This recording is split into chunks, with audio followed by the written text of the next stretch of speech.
My journey with Final Fantasy XIV started at E3 2009 when Sony announced the game with an incredible looking trailer. It got my heart pumping and I was beyond excited to see what this new MMORPG from Square Enix could do. And the next day I went out to a local shop and bought an M Audio kind of input mixer that would take in my XLR mics, and we started a podcast, and I was joined by friends and family, and we ended up having this incredible journey together. The story of Final Fantasy XIV for me isn't just the story of the game, it's the story of my experience with the game and the story of the game's redemption and the story of obviously its struggles right out the gate and the story of Yoshi P. I've been with it day and day, step and step, blog post, developer, live letter, and more. And it's all of these things combined that for me, I guess, just speak so much to this community and to the story of these characters that I've also gone on this journey with. There's a duality to Final Fantasy XIV with me. You know, you can almost kind of say of the light and the dark, but I say of both in-game and out of game over the course of this time since 2009 all the way to the time I'm filming this in 2021. I have gotten married. I've had kids. We've had this journey together in terms of content creation. We've gone together and experienced this this incredible thing. So for me, Final Fantasy XIV isn't a game. It isn't a community. It isn't any one thing. It's this last decade. It's this milestone, and the fact that I get to sit down today and catalog it. Of course, I'm going to butcher a word or two here, but to be able to experience this game and have these memories preserved here on YouTube, it really means the world that I have that opportunity. So thank you to each and every one of you who have hit that subscribe button, who have been a part of this journey here at Ginger Prime and at Work to Game, as we've just shared our love of Square Enix, of Final Fantasy XIV specifically, and our trust and our hopes and our fears and so much more of our lives that we've had together. So anyway, I wanted to share this message. I want to have this as a part of what we're about to experience today. And without further ado, let's do this thing. Hey everyone, and thank you so much for joining me on this adventure as we dive further down the rabbit hole in Endwalker, level 83 plus. Thanks to everybody hanging out here live. If you're also watching this later as part of a VOD, hopefully you guys enjoy this live stream and this video. We're going to be diving into the level 83 quests, etc. forward.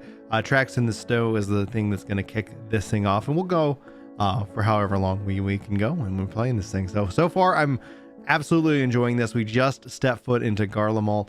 Overall, from a story perspective, we've got talismans that are going to help protect us from the towers. We've been able to defeat the Tower of Zot.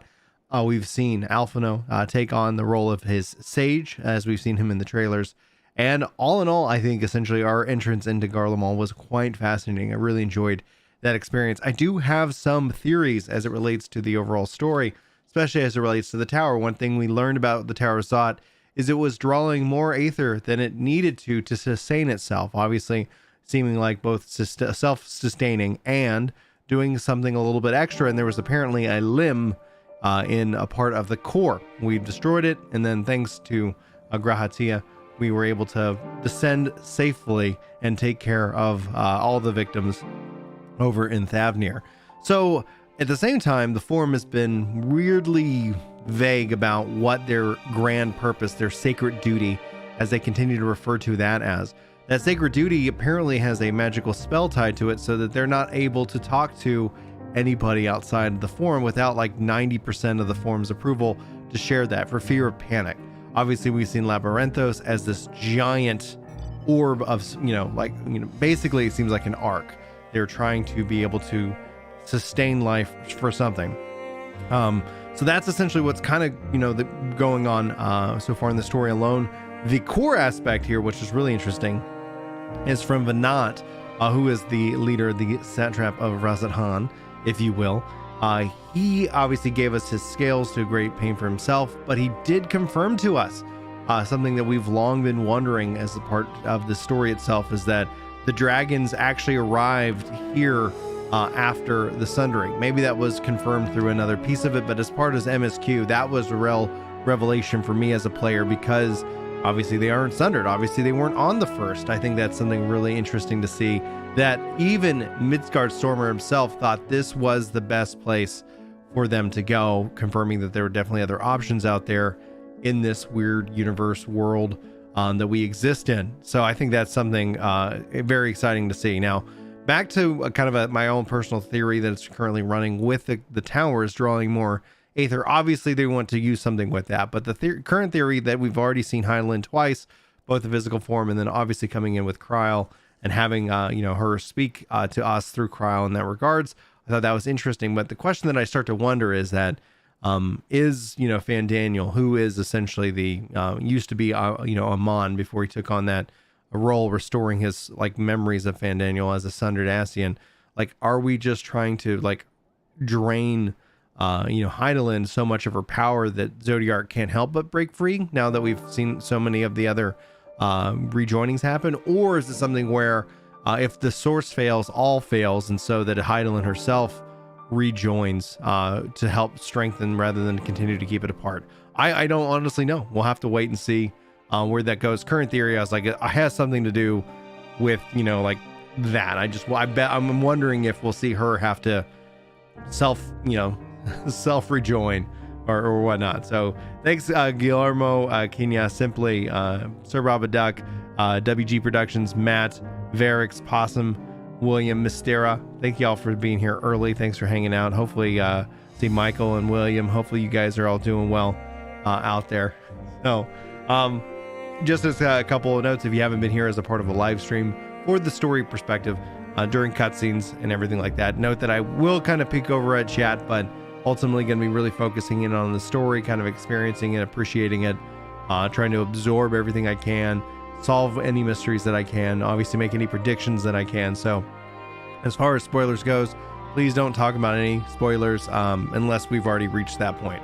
So when it comes down to it, since we're here on this quest line, anything that we want to talk about, obviously prior would be really fun to do, but that is essentially how we're approaching it. So let's go ahead and dive in. We've I think that's probably an epic intro and an epic summary. Let's see what's going on with the tracks in the snow. What ho, chums? Been given something to do, have you? As it happens, I too have been ordered to make myself useful. Sounds like a rather tall order. Since you ask, we're to scour the Elbine rhyme for survivors. What? Wander around ice fields in the off chance you'll find someone? You'd take forever to finish the job without the benefit of my expertise, or more specifically, my telescope. Come, friends, I know just the spot to begin our search. I'll probably regret this, but we may as well humor him. Hey, what's going on, Luke? Good afternoon. Oh yeah, I can't fly. I was like, wait a minute, can I fly? Nope. That's right. Gotta find all the green balls.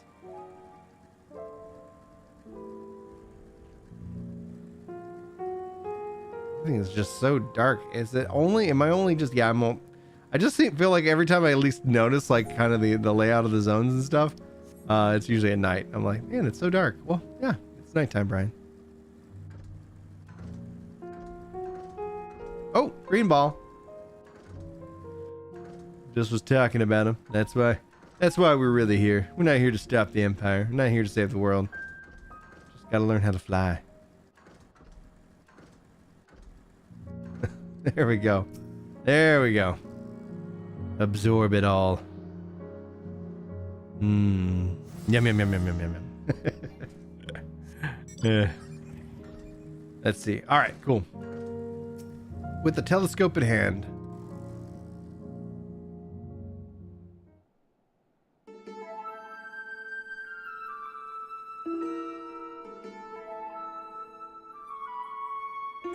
I spy with my little telescope a massive sheep thing. Or maybe it's a cow. Not what we're after either way. Is that an aether current? Ah, no, it's just a wind spite. Other than that, it's all snow, snow, snow. But lo, what do I see over there on yon hillcock? There's no mistaking it. That's a girl. A survivor? Show me. Over there, behind the tree, it looks like she's running away from something. Though surely not us. She wouldn't even know we were here unless she had telescoped like mine. All I can tell is that she is wearing a pale green dress, a rather fetching one at that.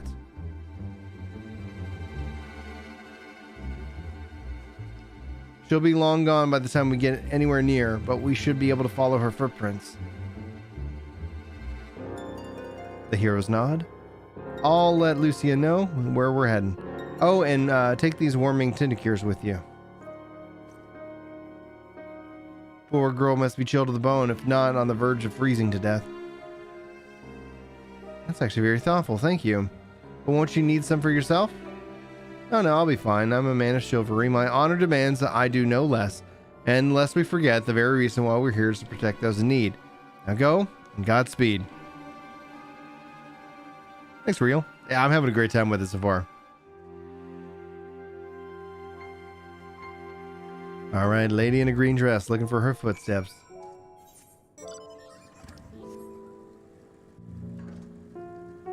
Somebody mining over there. Big old cow buffalo thing.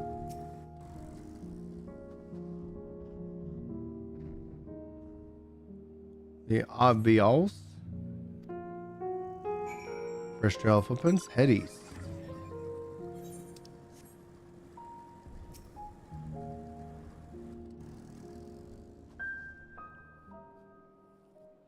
See Alpha and Alizé all the way over there.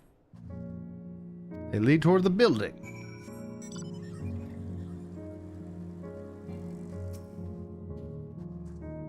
We're getting closer, I'm sure of it. At first I thought we'd gone inside the building, but the door doesn't look to have been open for some time. She might still be nearby, so we'll keep looking around here. Then again, it's also possible that she ran right past this place. Would you mind searching up ahead? Don't mind if I do. Destination.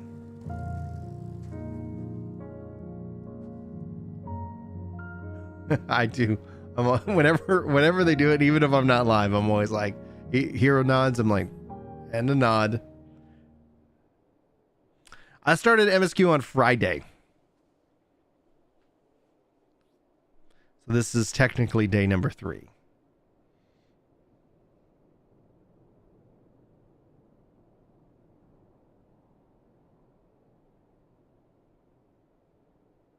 Oh, lady in green dress. Were you to call out from this distance, it might attract wild beasts to your location. It might be safe for you to get closer first.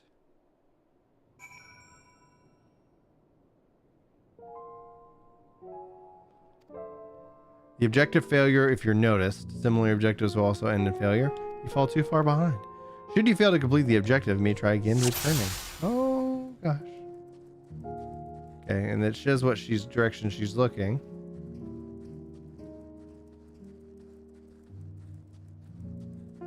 She's on the move. Discover a new location. Okay, she's doing something. Oh, she's turning around. Chocobo, hide! So far, so good.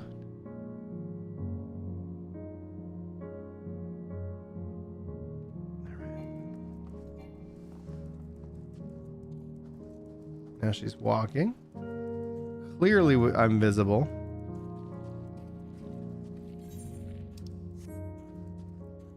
I was like, let me go prone.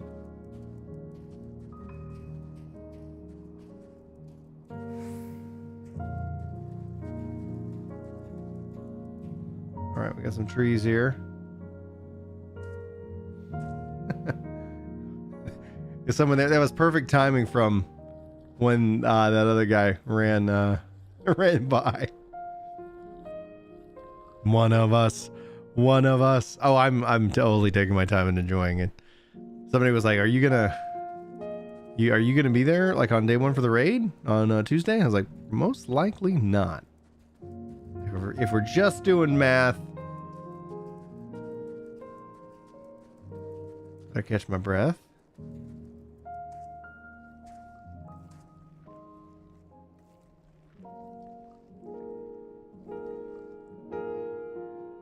One of those beasts spot me, I'm done for.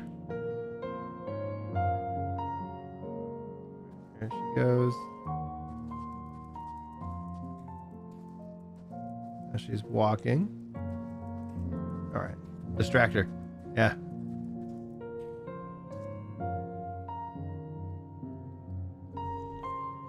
I hope my luck holds. I heard some noise. I don't know if y'all heard that. That was just part of it. So he also then ran over there. So I'm wondering if she's going to run up to the right. Oh, she's on the move.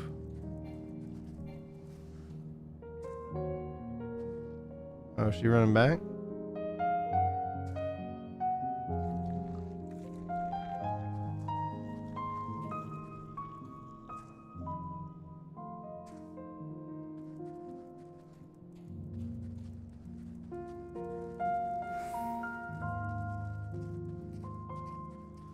We did Metal Gear Thancred not too long ago. Now this is...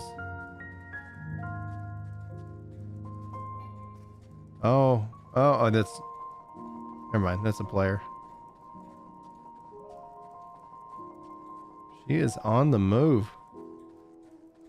Girl in green. Okay, now I can go talk to her. Be like, yo! Yeah, got it. Got it. Phew, still in one piece. Wrote the girl in green. We did it.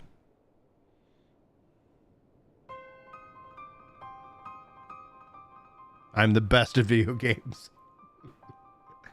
He says, only jokingly. Who are you? Stay back. This house is packed with explosives. Take another step and I'll blow this place sky high. Please, we just want to talk.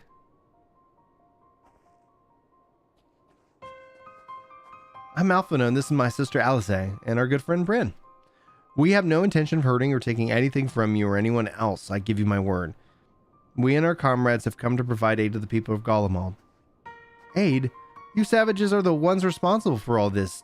You did this to us. No? We didn't, I promise you.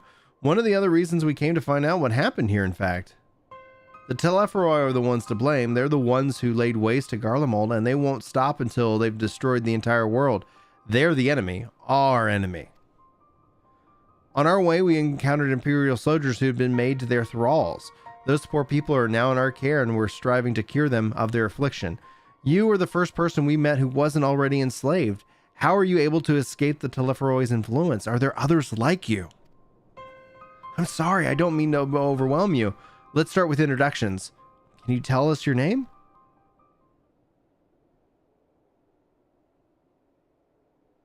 My name's Lucinia. And for how I managed to stay sane, I've been asking myself that same question ever since that night. And I think the roar, the terrible roar, and then the screams. I was screaming too, I'm not sure, I can't remember.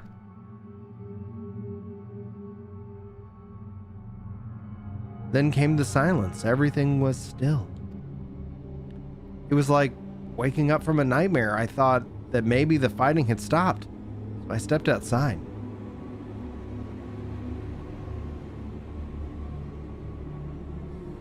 If your hells are real, I saw one that day. I ran past the friends, people I'd known all my life, eyes vacant, dead, staring at the sky. Others were mad and violent. I saw them struggle with soldiers, but didn't stay to watch. I fled as far as my legs would take me.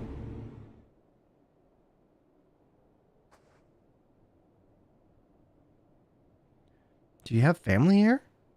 Is this their home?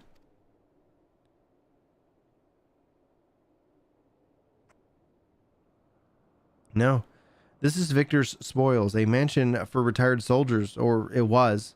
But now me and a few others are borrowing it.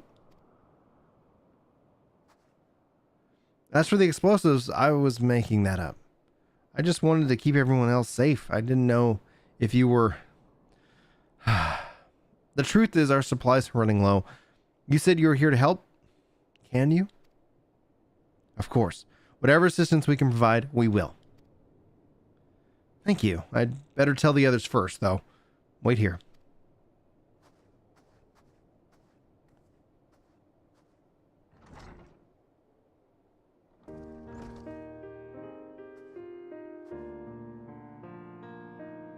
That's a really good point. Like, I love how they do call us all savages. Like, the Empire in their madness essentially just decides to label everybody who's not a part of them as savages, right? You know, like, just like, yep. As a way of kind of dehumanizing. Like, I'm, you know, like, what are you guys? You're just savages. This is everyone. The city says you can be trusted, but these are desperate times. We'd be fools to let any foreign troops into our home. Having said that, were you to provide us with means of heating the place as a sign of goodwill, perhaps we would take you for your word. If that is too much to ask, then leave us be. Time to put my firework gathering skills to use. Can you provide the spark which a little magic, Alice? We'll have a fire burning in no time. May we build it under the gazebo? The what? Oh, you mean the bower? Yes, yes. Do as you will.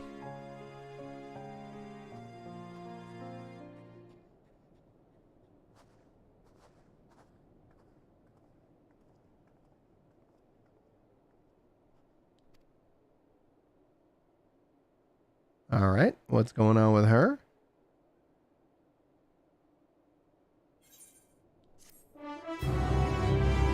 Okay. Tracks in the snow complete, and this lady in green is at least giving me some weird vibes with the eyes to the side. And remember, no spoilers in chat. All right, let's see here. All right, continuing on. It looks like she's the person to talk to. Nothing else really going on right now. So let's continue our journey here with how the mighty are fallen. Sorry, I'm still finding it hard to come to terms with all that's happened. Now that you're here, though, I'm hoping things might change for the better. You know, I worked up quite a sweat from all that running about, so I'll leave space around the fire for the others. As you can tell, they are a far worse state than me. We were planning to look for somewhere warmer with more food, but we're not going anywhere until I nurse them back to health, which I don't know how to do. Is there anything you can do to help them? All right, let's nurse these Garlemald soldiers that are not currently tempered, for reasons we don't know why, back to health. I can treat their frostbite and their wounds, but it will take time for the fire to do its work. Now, would be a good occasion to make the use of the Amaranth's Tinticures, the ones that can warm the body from inside out. Would you make sure that everyone gets one? Can do. Would you, the numbness and beginning to subside, though I suspect the fire dies will return with a vengeance. Why not have some of this to warm your body and your soul? Warming Tinticure? I've never heard such a thing. No harm in trying it. But tell me, have you heard aught of the city? Though calling it what seems absurd after what's happened, it's nothing but ruins now. A few buildings still standing offer no more than a meager protection from the wind and snow. For food production, water purification, the magitech that sustained us has become to a grinding halt. What machina remains, the operational, cannot be run for lack of ceruleum, of course, and Cerulia Engines is full of the stuff. For all the good that it does us, no one here knows the first thing about extraction or refinement. Ah, yes. Yes, never better. Well, here, enjoy this. This will make it even better. Oh, that sweet libation is this. Is it poison by any chance? It was just a joke. A joke. If I laughed, 'tis that I might not weep. So sad the poet, and alas, my tears would freeze on my cheek ere they fall. We are the blessed damned to bear witness to the fall of the great empire, while our brethren lie dead or live on as puppets of the flesh. First came the war, then came the roar, then when morning came, Garlemald was no more. In a cacophony of gunfire, explosions, and screams, was our beloved capital razed to the ground. From the rubble rose the disheveled remnants of their lavish finery, caked in ash as they shuffled mindlessly towards the palace, each bearing a fragment of stone or metal, an offering perhaps to the architect of our destruction. A hopeful few trying to reason with the deranged, only to be beaten for their kindness. But I know better than to lead with a horde. I fled with my health, if not my conscience preserved. Now I await with my fellow cowards for our final judgment. What do you want?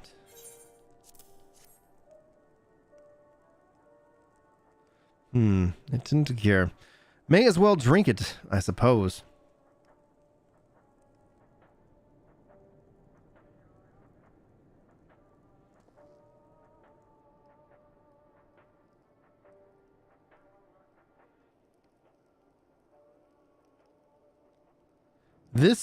It's a radio. You don't have them where you come from, I take it.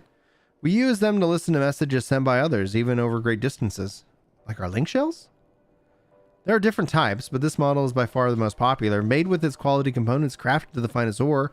Sources from the Lotus Amotis, is it? It is. Not all that useful since the capital fell to ruin. The people who are at the broadcasting station must have either fled or ended up like the others, because we all have been hearing the same music being played over and over again. Home beyond the horizon, an ode to the brave men and women sent to reclaim our ancestral homeland of Loctus Amatoris. We may have founded an empire in the frozen wastes, but we always hope to take back what was once ours. 'Tis a solemn reminder that though we must suffer great hardship, better days are surely to come. Despite everything, I believe that the Emperor Varus yet lives, and that he speaks to us through our radios. It was a cunning strategy faking his murder. He must have foreseen this catastrophe and chosen to conceal himself, that he may one day make his triumphant return. Yes, I'm sure of it. Emperor Varus would not be so defeated so easily.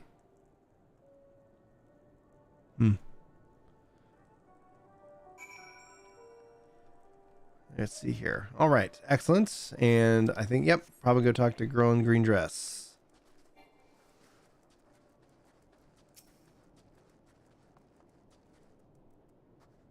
What's that? Here.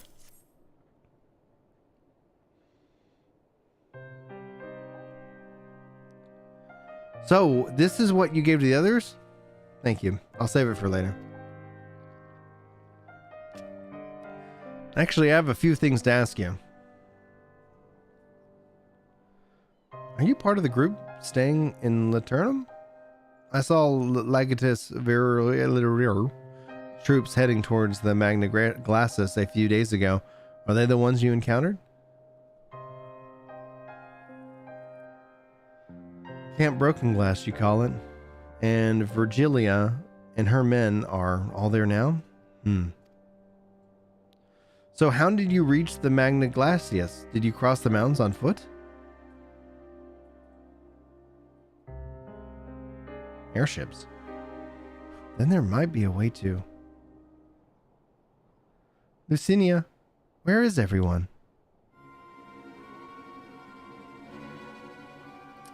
Is something the matter?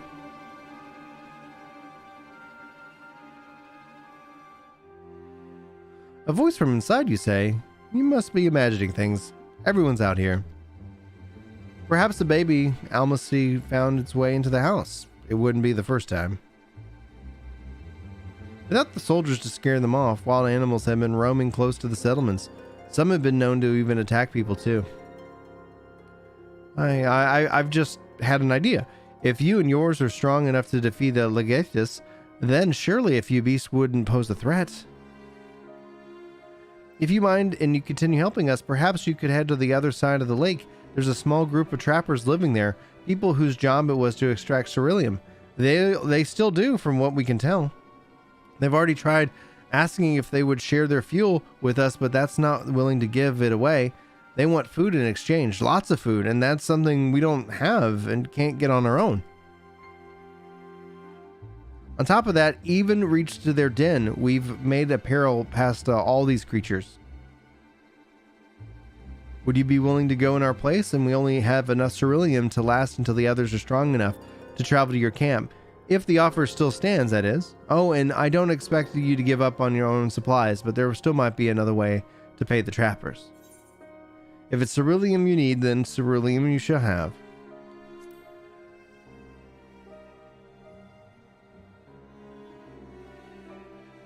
Thank you so much. To reach the trapper's den, you'll have to go across the lake. The ice is thick enough to support a person's weight, but if you'd rather not take the risk, you'll need to take the long way around. Since the entrance can be tricky too, it's easier just to look for someone's standing guard outside. However, you decide to head there, please be careful. All right, let's see here. Yeah, I can also take a look at here at the sound settings.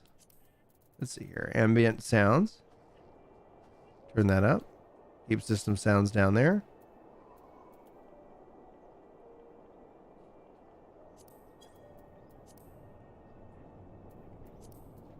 I'll keep BGM down at the 75 range. Then we got ambient sounds up a little bit, so maybe that will come through. All right, we have an unattuned aetheryte, and we got the location down here. So let's mount up and head that way.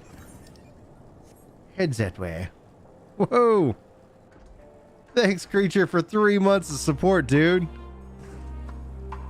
Oh, we gotta fight this guy too. Let's do it. Oh, I'm gonna let myself heal, because that would be the smart choice.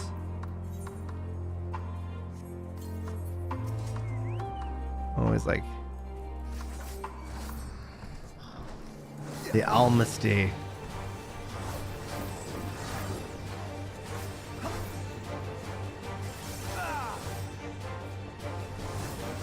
keep forgetting to pop this on. I should definitely do that. That way I can get my gauge up a little bit more. 3 sacks of nuts. I just need one of those guys. Oh. I love that YouTube finally added at least that feature to be like, yo, it's interesting though, because like when I've gone on to like other people's that I support, I have to actually like click on, it's not like, hey, do you want to like display your milestone message? You literally have to go and click on like the $, then it's like display your milestone message. I'm like, that's so weird, YouTube. One of these days YouTube will figure it out. One of these days. All right, Aether Currents. All right, see you, Red. Yeah, Q-Boss will hopefully get a little bit better come this Tuesday. I still need to team up with you guys and knock out some of the Winter Convergence in New World. I've gotten a couple of treasures, and it's been so far so pretty enjoyable. What do you mean I stand out here like a sore thumb? If the purebuds over at Victor's Spoils hadn't even given away our location, you'd never have found us. Those stuck up arseholes, though they come from waltzing in here demanding ceruleum like nothing to offer in return. Ha! Looks like the boots are on the other foot now that the capital's gone to shite. So they resorted to sending you to negotiate.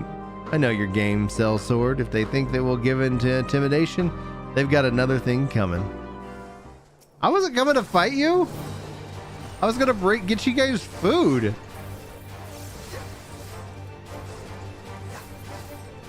Oh good. I was like, don't murder them. Me. It's like, just take a knee, bud. Just take a knee. Am I dead yet? All right. Well, that was a little bit strange. Hey, Red. Aw, dude. 3 months, man. Thank you so much for the tier 3 for 3 months, dude. Appreciate it. There you are. Just after you left, Lucinia asked me to go up and catch up with you in case you needed a hand. Someone must have let it slip that I have a little experience in transporting barrels of ceruleum.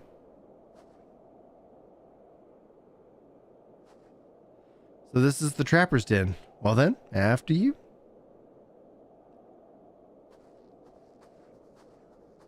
What's going on, Ryan? How you doing today?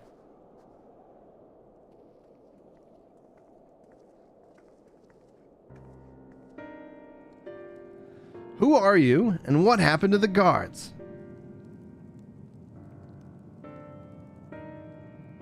Or is Eorzeans, the rebels, here to save the people of Garlemald? That doesn't make any gosh darn sense. Why in the hells would you pass up the chance to put those Imperial bastards to the sword? Let me guess. None of you are Garlan. You were brought here from other lands. What a shocker.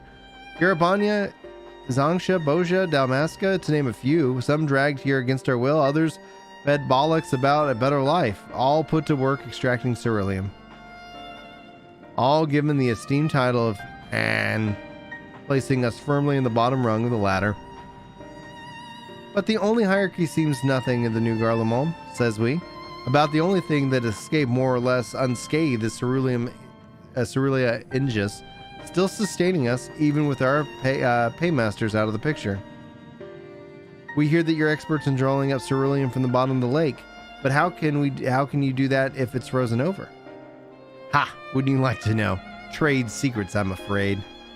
At any rate, it's not as if ceruleum is used much these days. What with all the city in ruins, we take enough to power our heaters and save a surplus for later, and enough to help us stave off the cold. It doesn't sod all about our hunger unless we can trade away.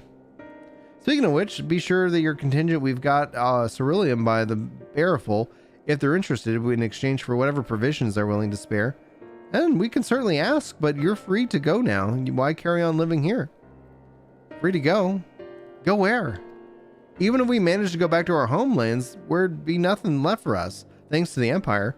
And the knowledge of the skills we acquired working here wouldn't be practically useless outside of Garlemald. So we're staying for the time being, long as there's need for ceruleum, and we'll find a way to get it even if Garlemald, as we know, is gone for good. Boja PTSD? Yeah, for good?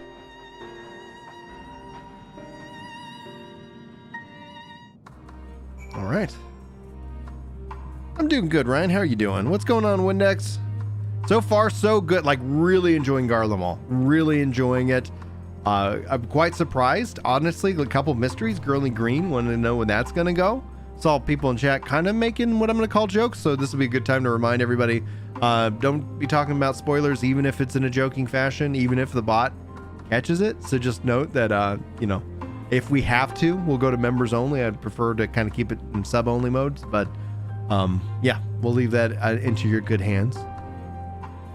Regardless of what time the Ilsebird contingent goes for the people of Garlemald, the Empire itself is already a thing of the past.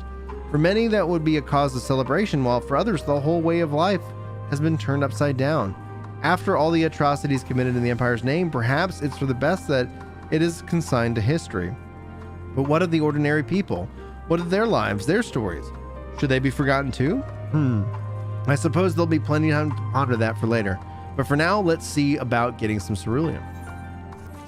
All right. Excellent. Let's see about getting that ceruleum. You're doing good today? That's awesome. You didn't care for that hide and seek quest? Was that the one that I just did, Aaron?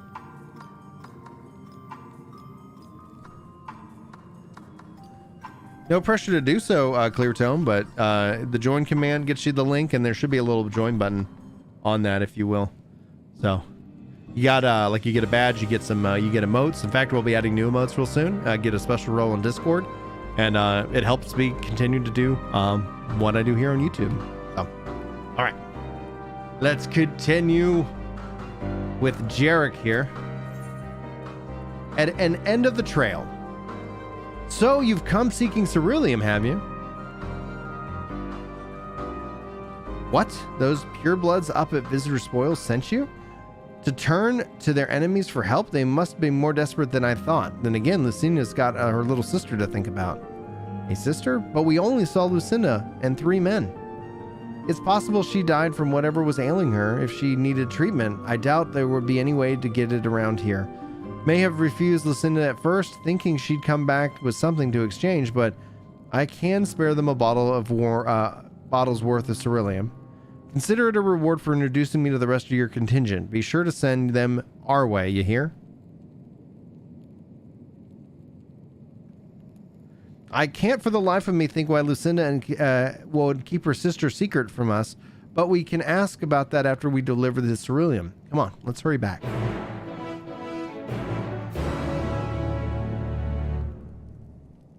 Oh, yes. Okay, so the following quest with the girl in green.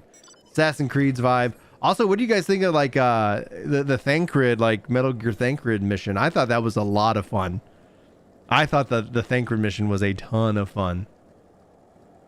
But yeah, I got it in one try. I only sold 1 fish, so like raise off in chat right now. Like for the fish selling mission, I've heard people get 2. I haven't heard anybody get like close and sell 3 fish, so I don't know if that's possible. We'll just consider that just a general curiosity of mine right now. But I was able to sell 1 fish. But then I got the you know, hide and seek mission here done once. You tried 3 times, Aaron, and then you ended up just logging out? Okay, that makes sense. Sneaking missions aren't my favorite. Like when I do like the Metal Gear series. It's weird that I've played them all except for 5, and I hear 5 is wonderful. Isn't that right? It's too quiet. I would have thought Alphino would still be treating them by the fire, but they're nowhere to be seen. I'll look inside the house while you search outside. They can't have gone too far. Okay, now this is getting weird.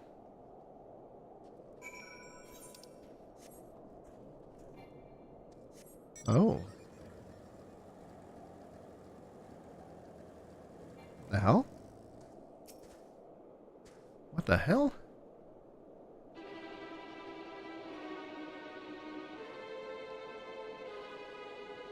They asked me to help carry supplies, but when I followed them back here, they attacked me. Caught me off guard, forced me to defend myself. I fear they fared rather worse than me. You can't fool us. We know what you're about.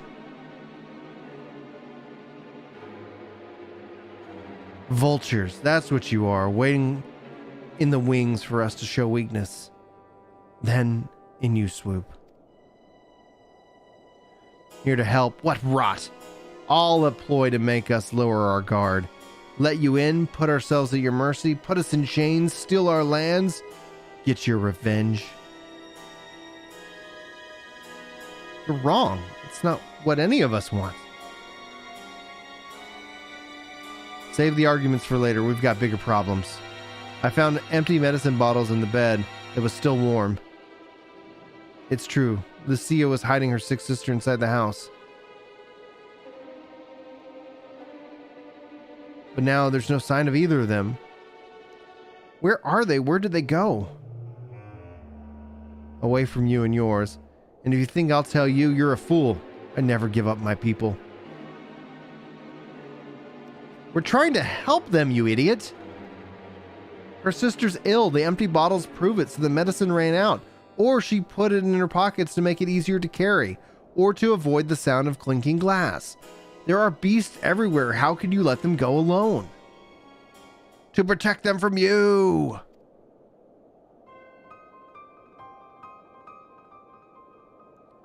You invade our homeland. Tainted, and with the same sorcery used to slay our countrymen. The Garland should sooner die than suffer the insult. Better for them to flee, keep their purity intact, that be corrupted by your vile magics. We are waiting for the chance to free them since the moment you arrived.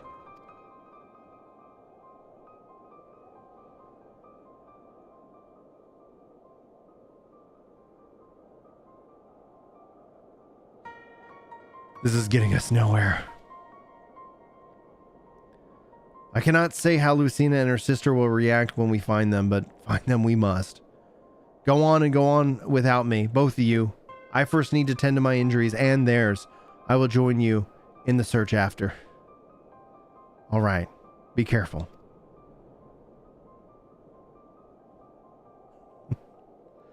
We'll do our best to find them quickly.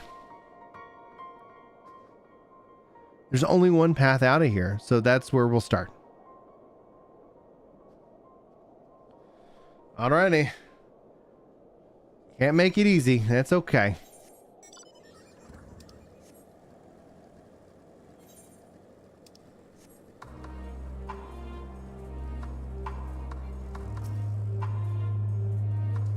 Two sets of fresh footprints. Young women, judging by the size. This is definitely them. Come on.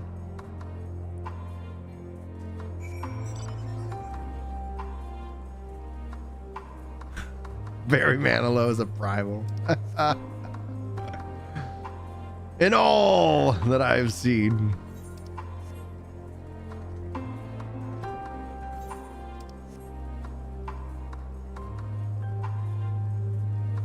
Here we go.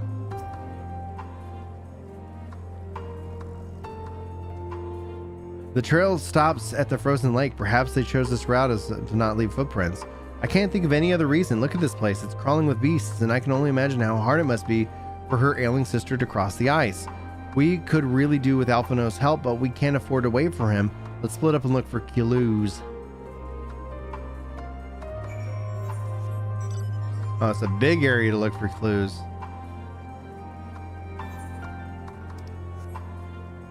Oh, we got something. Here's an empty bottle. Empty bottle seems faintly of alcohol. The thin coating of dirt indicates that it had been there for some time. It's unlikely that to do with the sister. Like, here, drink this booze.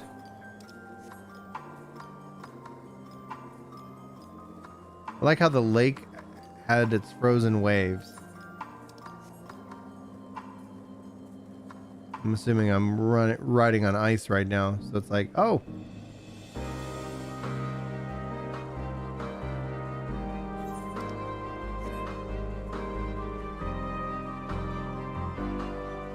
Oh, there we go.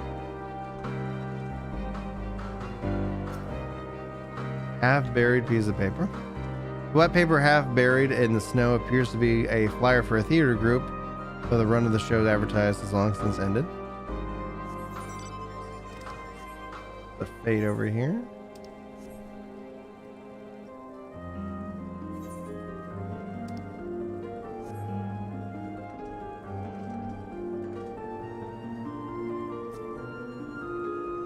Overgrown rose.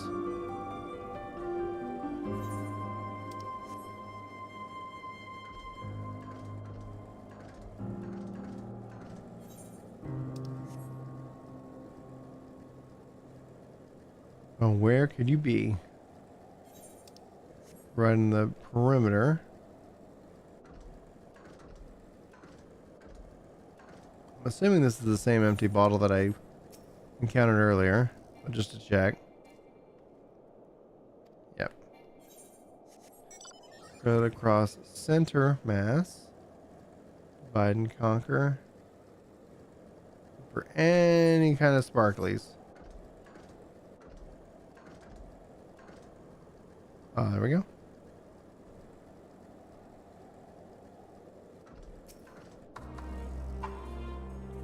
Interacting.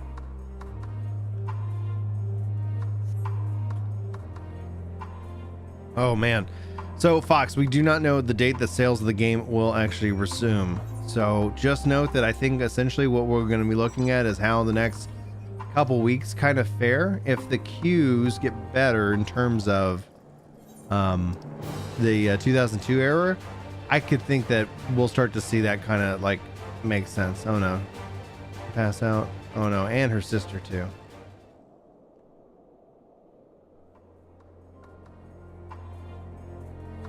Thanks, T-Pat. Making progress, baby. The two bodies are already cold. Oh god, no.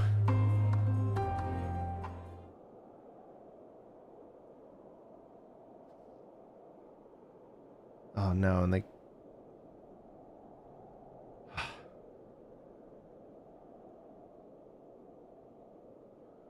What a waste. What a tragedy.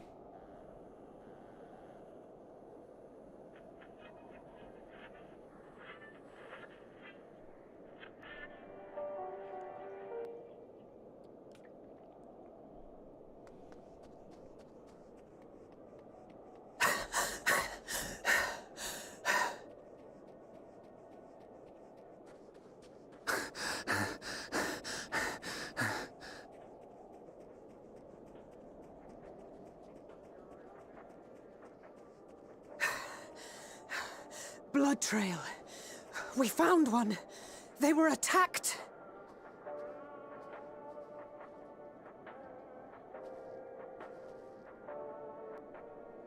No, they weren't. They did this to themselves. No.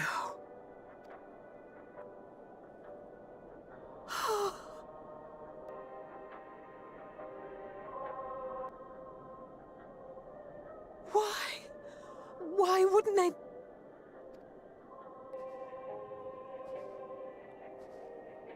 Safer to brave the wilds than trust in our magic.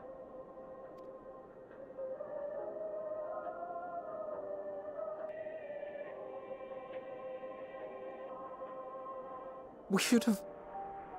I should have...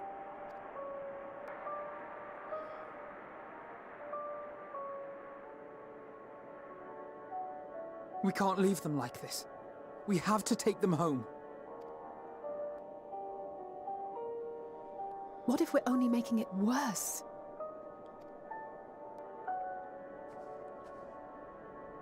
Maybe we don't belong here, but neither do they. Not out here in the wind and the cold.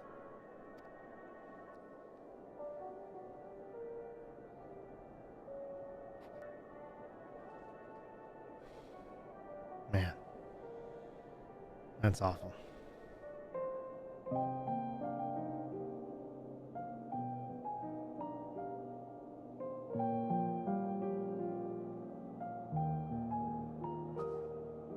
I heard the story about Varus's voice from beyond the grave. Of course, I didn't believe it, but Licinia and her sister did. Perhaps there is something to the tale after all.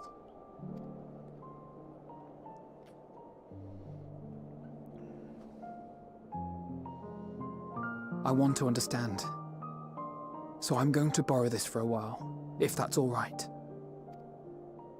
You had every reason not to trust us. We came as trespassers, invaders. But I pray that in time, we will be more than that to you. That we will find a way to help your loved ones. And see that no more children are left to freeze alone in the snow.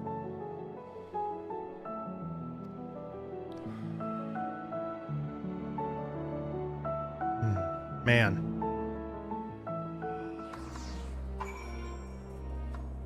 That sucks.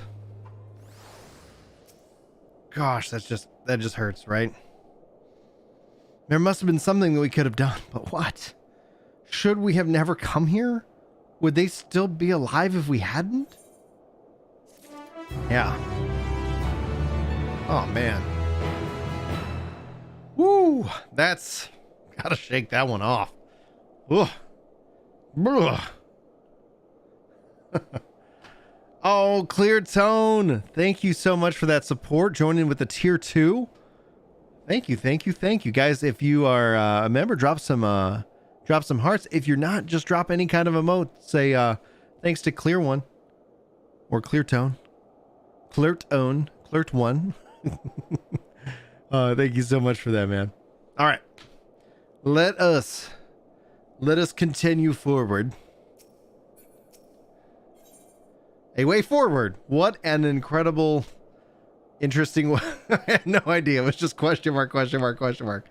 All right, perfectly. A way forward. We have already caused enough harm here. Let us return to the camp before we cause any more. As for those inside the house, we shouldn't send someone to take care of them. Someone who isn't us. All we can do for now is make our report to Lucia and do everything in our power to prevent further tragedy. So let us linger here no more. Come.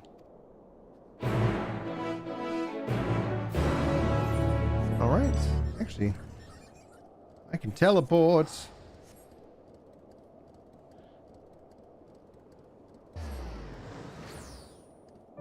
there's a thin line here of what's good and what's wrong. It sucks because it's like if they're just so, I mean, yeah, like why would they trust us? You know? Especially if they're aware of like all the atrocities and things they've been doing, right? Alea and Alpha Node tell me that they have finished their preliminary search for survivors, but refrain from saying much more than that. Clearly, they are reluctant to provide details. Mine I asked for your account. Yeah, so there's this girl in green. Did not go well.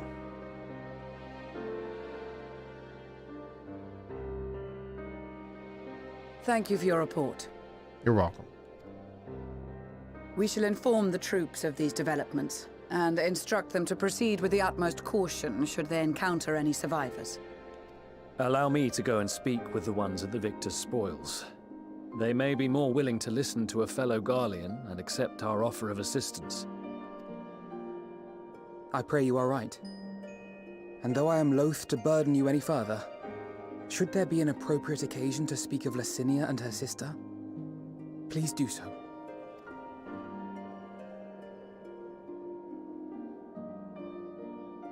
I am sorry to have put you through this. My distress is nothing compared to their suffering. So tell me, what else have we learned?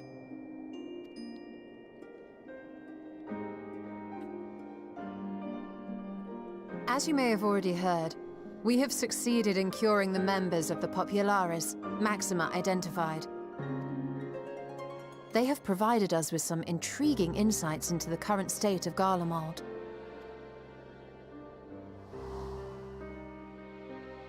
The assassination of Emperor Varus was the catalyst for the civil war. Nerva declared his claim to the throne, and his opponents refused to recognize it. Fighting broke out in the capital, where Nerva's Third Legion clashed with the First, who remained loyal to Varus even after his death. Of course, even Imperial warmongers would balk at the idea of turning their shining city into a battleground. Like burning down the wood to spite the wasps. Neither side would be so mad. Unless something or someone inflamed their animosity to such an extent that they could not help but act against their better judgment.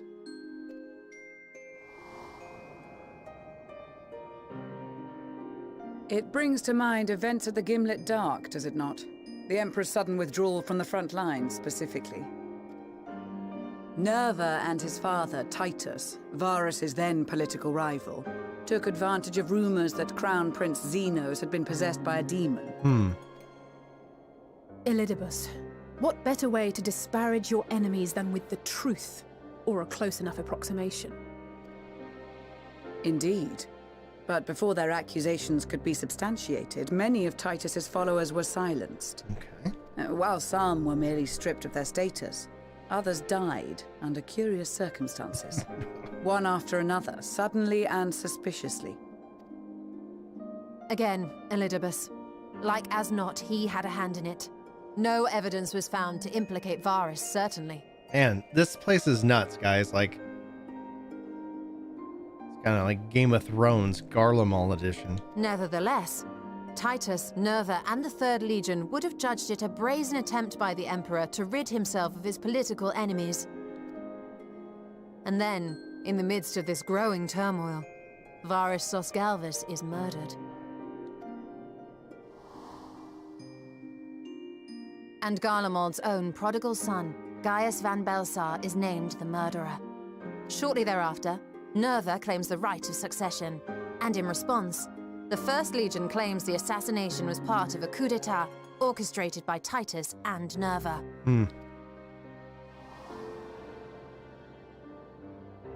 So no one is at fault, and everyone else is to blame. I should add that both parties received substantial financial backing, presumably to provide them with the means and encouragement to pursue a swift victory. And that these contributions came from the self-same benefactor. Yeah. I'd heard House Brutus had been filling the Third Legion's coffers, but the First as well. House Brutus, man. It would seem so. Though the Populares determined that the First Legion received funds from a variety of organizations, All had connections to House Brutus. So Fandaniel, in the guise of Asahi, was playing both sides against each other the entire time. The information we gained from my friends does not end there. One night, shortly after fighting broke out, the capital was shaken by an immense tremor.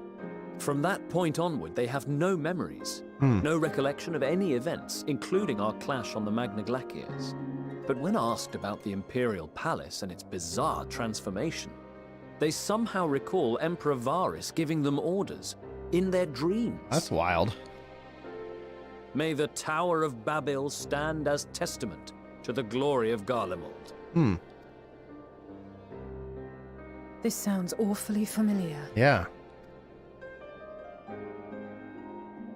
We have something to show you all.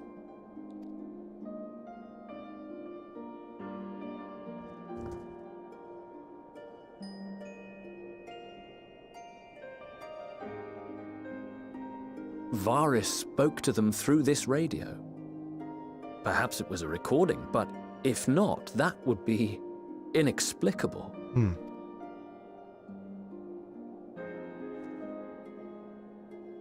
We are of one mind, then. The ether that permeates the ore used in this device is almost identical to that of the talismans. Okay. I see it. While it is likely more by coincidence than design, these devices might also ward against a primal's influence. Okay. A picture is beginning to form.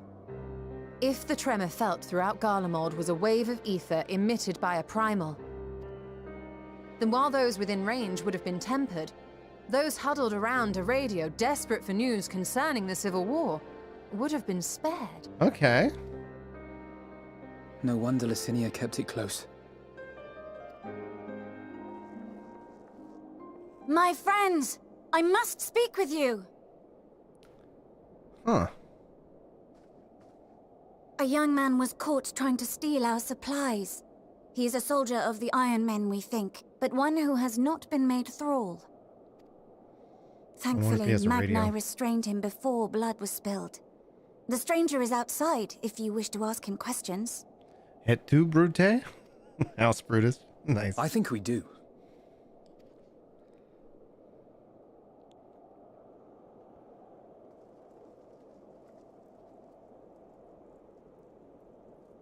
Who do we have here?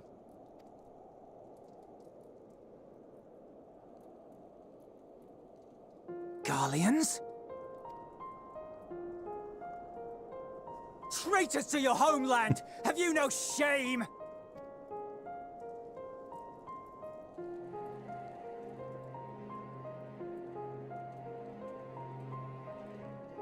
I am Lucia Junius, a Temple Knight of Ishgard. And you are? Iulus Pier Norbanus. And that's all you invaders will get from me. We are not here to invade Garlemald. Far from it. Like you, our allies in Eorzea and the Far East fight in defense of their lives and their loved ones even as we speak. But it is the people of Garlemald who have suffered most. This we know. And that is why we have come to offer you our aid, that we may unite against our common foe.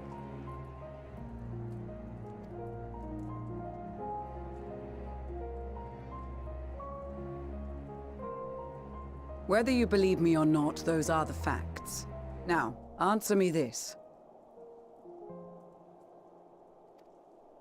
Why would a proud soldier of the Empire be reduced to stealing?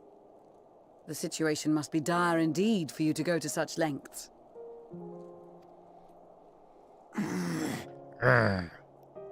If it is supplies you seek, we would gladly share ours, or turn a blind eye while you leave with your spoils. I will not negotiate. My commander will determine how to deal with you and yours. If you wish to treat with him, I will take you, but no more than 3. Perfect. Me, Alice, and Alphino. We got this. I don't much like the sound of that. But if we do accept his proposal, I suggest the 2 of us and...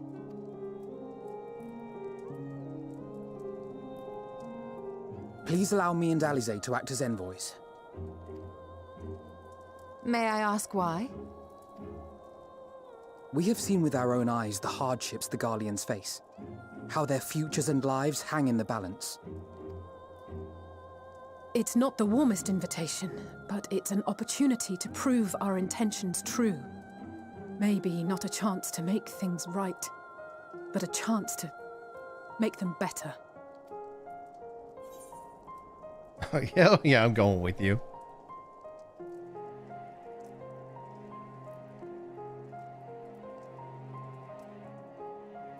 Man, that sucks, Smart. I'm sorry to hear that, I can see dude. that persuading you otherwise is a lost cause, but you will proceed with the utmost care.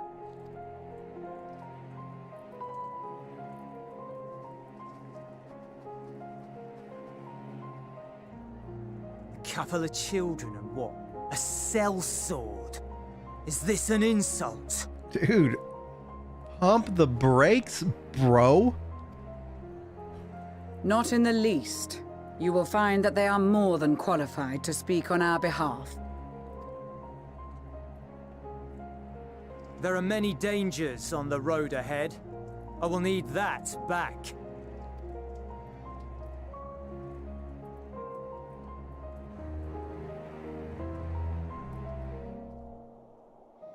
All right, there we go.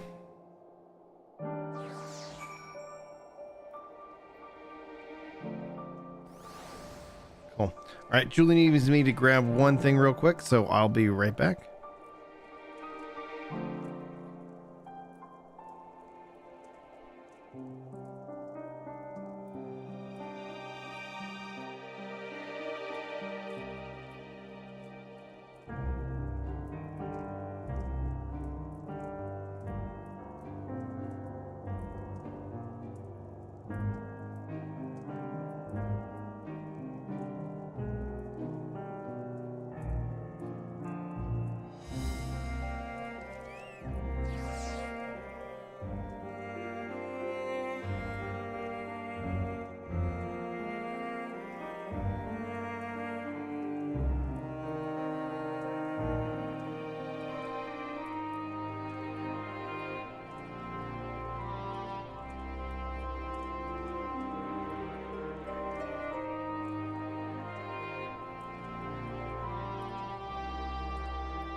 All right, cool. Thanks, guys. We are back. Let's go ahead and continue on.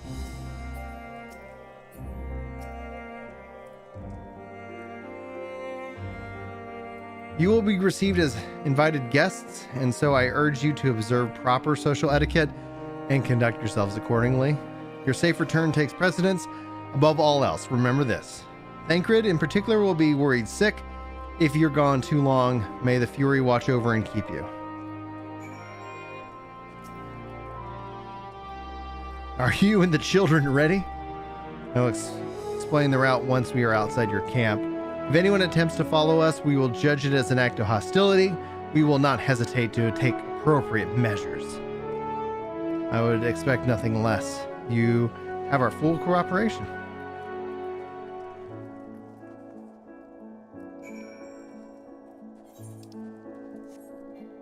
All right. Mountain up.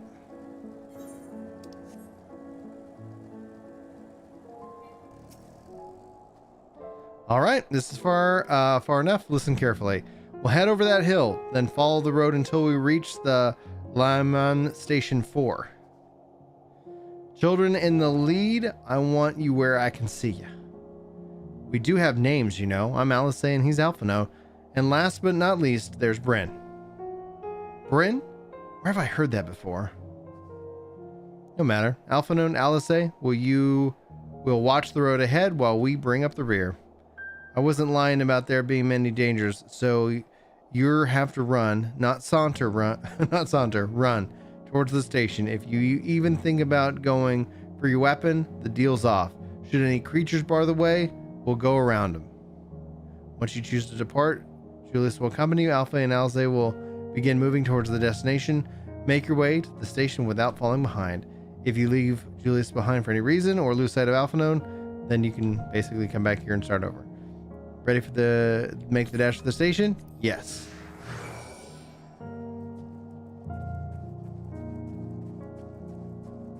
Set off with a brisk walk.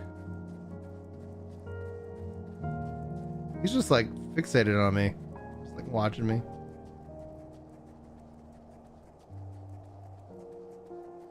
Discover a new location. Must be the road he mentioned. If we follow this, it should lead us to the station. Not the easiest surface to run on.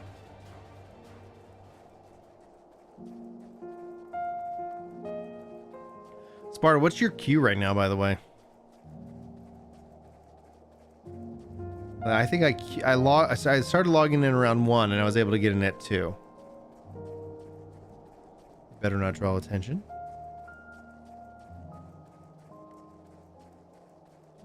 That's the station, I presume.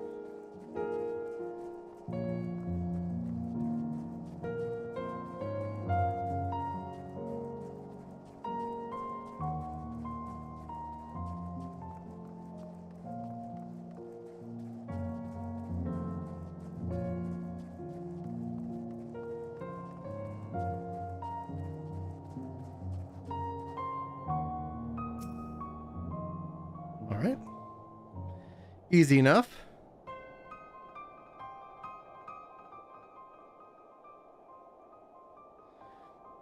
This is it. The first stop. That is.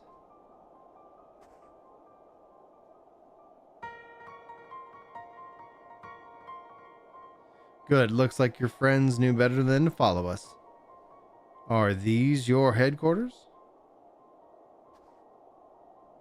No. We're stopping here so I can check for pursuers. Since it appears you've kept your side of the bargain, we can carry on.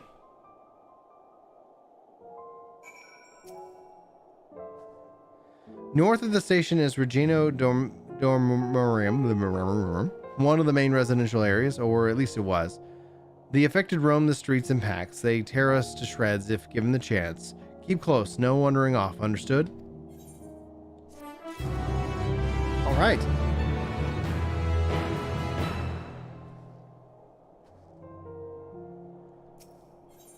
The Last Bastion. Oh, still on level 82. Cool. I'm outpacing the story so far. That's good. From here, we'll be heading to the northeast, keeping to the left of the railway. While your route itself is straightforward, getting past the hordes unseen is anything but. Keep your weapons at the ready. They would attack their own countrymen? Aye. They spare their own, but slaughter the rest without hesitation. Though we'll be trying to avoid detection, the chances of sneaking by completely unnoticed are slim at best. I will lead the way, but in the event that we are seen, you've got to fight them off. Those two will follow us, provided that they can refrain from drawing their weapons. While I doubt that they would be foolish enough to stab their guide in the back, I will not take the chance. With that said, let us proceed.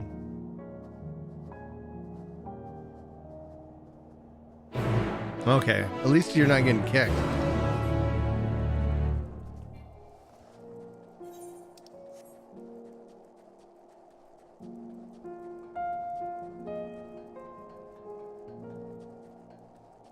Oh.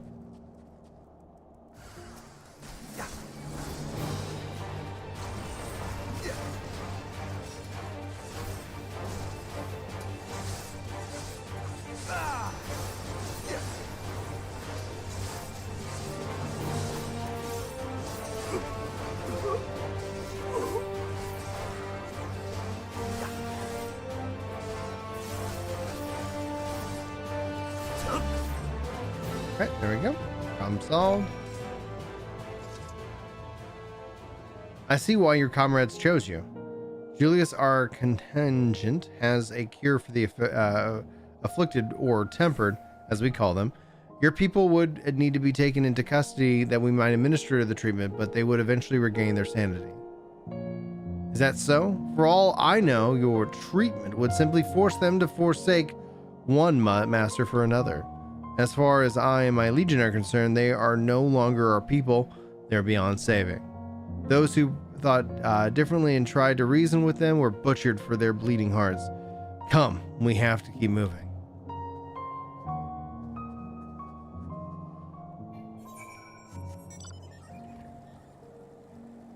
Down to 57 now. All right. All right. Hoping you get in, man.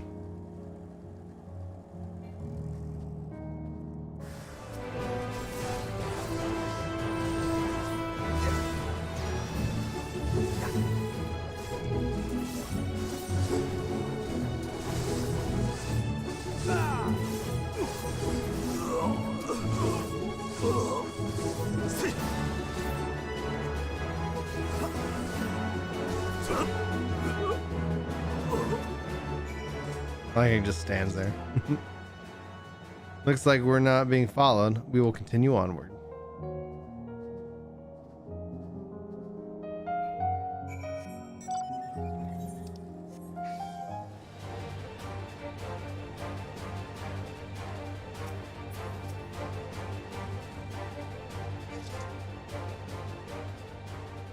I meant what I said. These people deserve only death. I stayed my hand before only out of a desire to remain undiscovered, and that's still the higher priority. We should continue to avoid any unnecessary confrontations.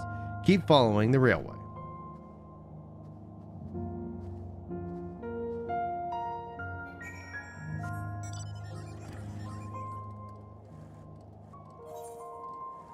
Shouldn't be too hard. Million XP. That ends up being the case. I'll make sure I pop some XP onto Reaper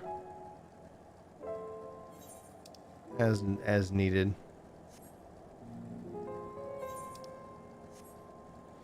Where are they hiding? Oh, the railway station. How do we get there? I don't know.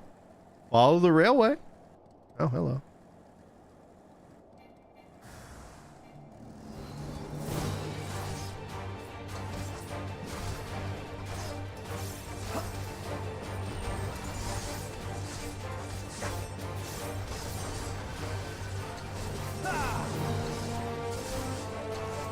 Yes.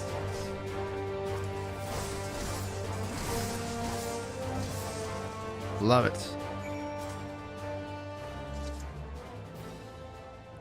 Look at that, what they've become. Would you still stand there and claim that they can be cured? Those exposed to the vast quantity of a primal's aether may suffer severe corruption. Even with treatment, such victims are beyond salvation. Then you admit it. Now that you've seen these monstrosities for yourself, perhaps you'll think twice before speaking of a cure.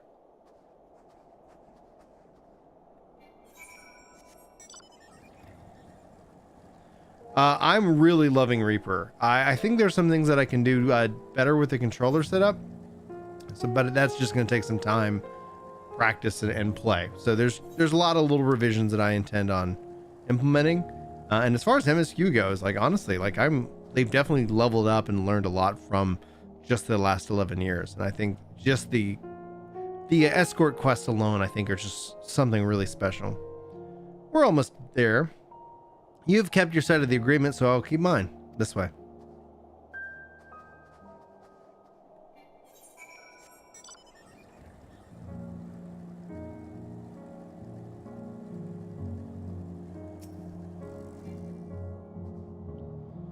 This is Tertarium, one of the Garlean's largest stations. It now serves as our headquarters. I've already sent the twins ahead. I will be with you soon, so wait for me at the bottom of the stairs.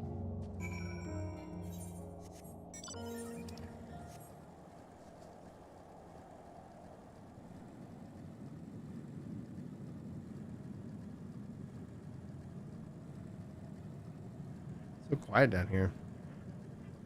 And I'm going to go talk to this Aetherite. Because I like it.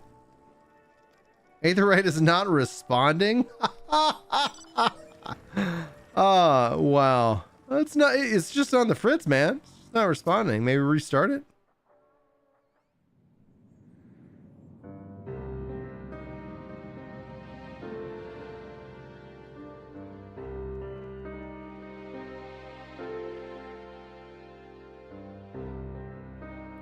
It's plain to see why they chose this as their base of operations.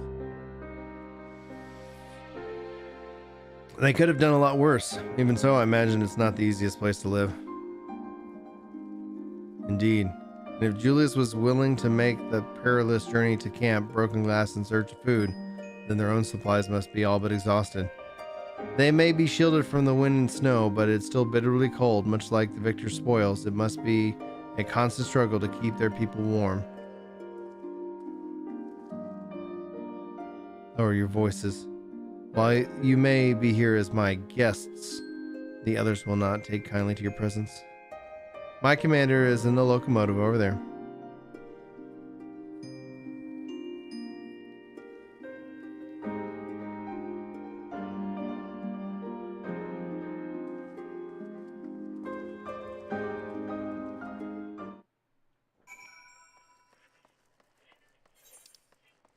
More level gated. Oh, and a location spot.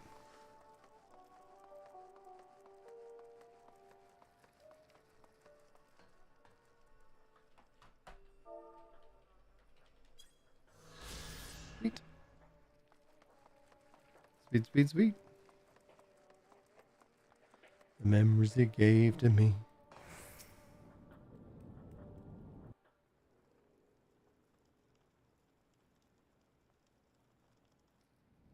These are their chosen representatives. Very well.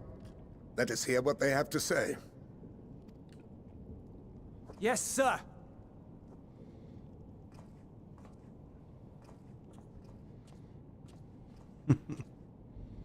I present to you our commander, Lord Quintus Vankina, Legatus of the First Legion. Oh, wow. The first? I had no idea you had survived.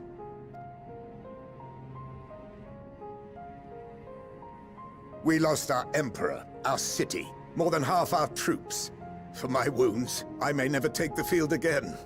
But we survived, aye. In a manner much to your liking, I dare say. We have no intention of adding to your misfortunes, nor do we bear you any ill will. Spare me. Though you children may speak in earnest, overtures of peace ever ring hollow in my ears. So long as man stands to profit from his neighbor's suffering, war is inevitable. Driven from our ancestral homeland into this blasted waste. Yet still you yearned to rob us of our paltry scraps. 'Twas only with Magitech that you learned to keep your distance. Though we knew it was only a matter of time before you regrouped and returned. Conquest and empire were our only defenses. Emperors Solus and Varus understood this, and through their campaigns saw us grow and prosper. Much blood has been spilled in Garlemald's name, aye. But if it is a choice between yours and mine, then it is hardly a choice at all. I do not deny that a great many conflicts throughout history were driven by the desire or necessity to gain by another's loss. That is not why we are here. Nor have we come to petition your aid in the war with the Telophoroi, grave though that threat may be. Our purpose is simply this. We wish to help you. Let us help you. If there is aught that can be done to ease your plight, we would be glad to do it. Perhaps you would.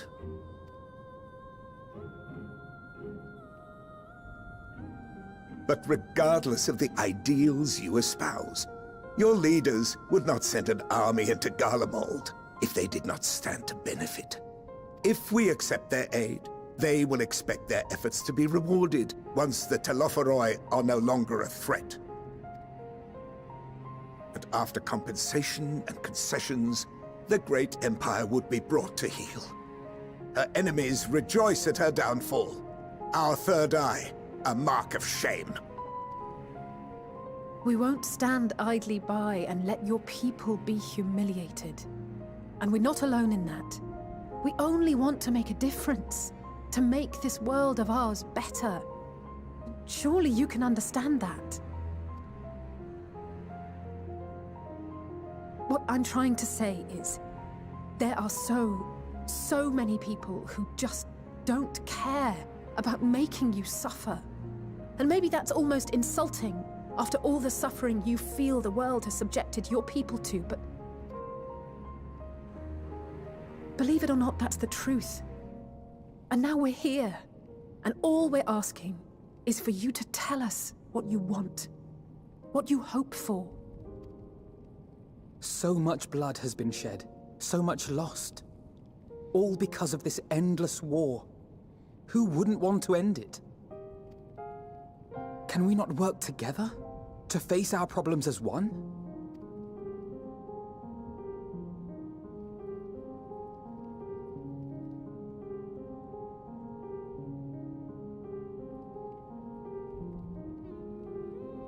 Answer me this, young peacemakers. If a world without conflict is your desire, why reject the unity and prosperity of Garlemald? Is it because we do not share your faith? That we do not share your heritage? That our ideals and virtues differ? That we cherish and hold in the highest that which you do not? Disparity is the root of discord, and peace built on compromise is flawed and fleeting. Happiness for one and all is a dream, and the reality is that to the victor go the spoils. That is why we Garleans will never submit nor surrender. For freedom and for pride, we will remain true to ourselves until the bitter end. That is my hope. Ooh, well, bitter end's coming quick.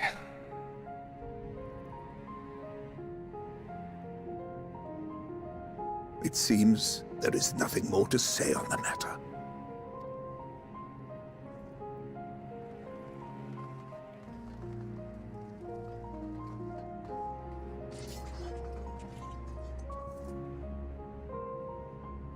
You will remain here while I decide what is to be done with you. Do not be alarmed. No harm will come to you if you cooperate.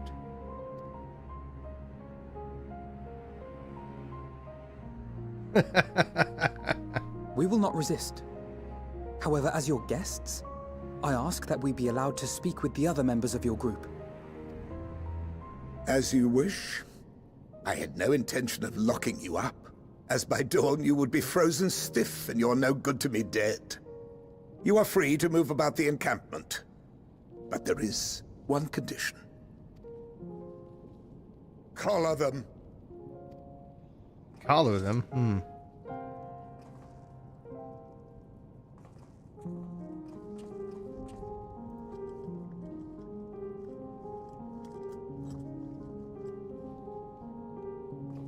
What are these?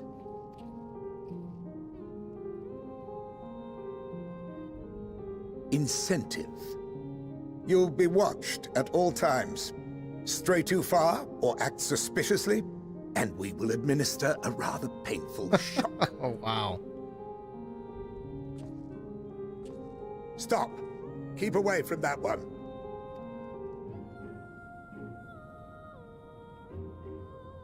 The champion of Eorzea is not so easily cowed.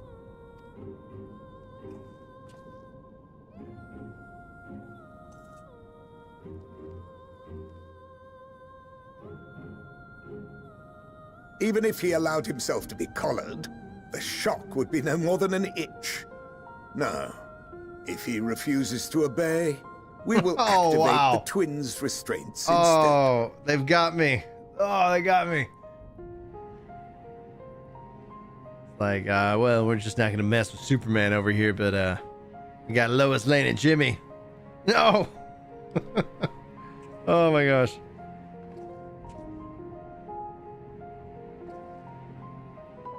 You needn't worry about us.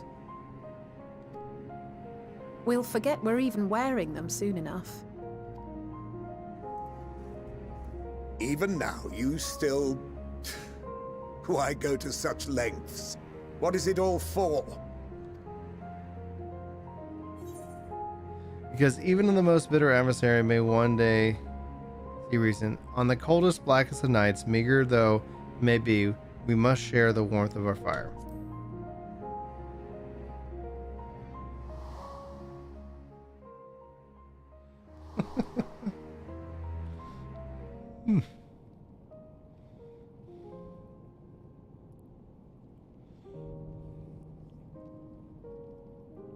You are a curious one.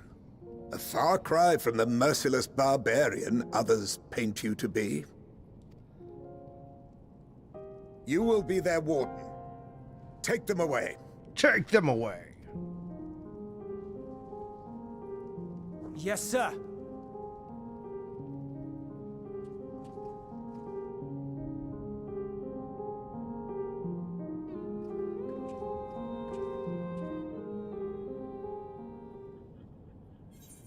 Yes. Beautiful. Love the callback to Archibald. Oh, what a beautiful callback. Oh, wow. Okay, so I wonder if we can attune to the Aetherite. But let us continue. Hope maybe this is not a suspicious act. Oh, it's still not responding. Okie dokie. Personae non grata. As per Lord Quintus's instructions, I am to supervise you during your time here in Tertarium. Before you ask, no, I don't have a key or any other means to remove your collars, nor would I tell you if I did. And if you try anything, you'll soon wish you hadn't. So, do you truly intend to speak with the others? Or is that merely a ruse? We're in no hurry to disobey Lord Quintus, if that's what you mean. Or perhaps you doubt the wisdom of his decision. Quick burn. Do as you will, but remember, I'll be watching. If I catch wind of you doing anything untoward, trying to trick our people into turning their coats and the like, those shock collars will be the least of your worries. Understood? Though we're somewhat compromised, to put it lightly, let's not waste this opportunity. I suggest splitting up and learning what we can of the situation. Above all else, don't use magics of any sort. You, on the other hand, may go wherever you wish, even outside the camp. I know full well I couldn't stop you if I tried. But do not forget, if you do anything that endangers us or our interests, Alphino and Alice will pay the price. Dun, dun, dun. Oh, it's you, Prince Elazar. I served under Lord Gaius in the 14th Legion. I was there on the night that the Praetorium fell. You and your adventurers, you killed them. My comrades, my friends, swept them aside in the dozens as though they were nothing to you. And maybe I am too, just another faceless enemy to cut down. But it won't be long until our countrymen return. Until you get what you deserve, mark my words.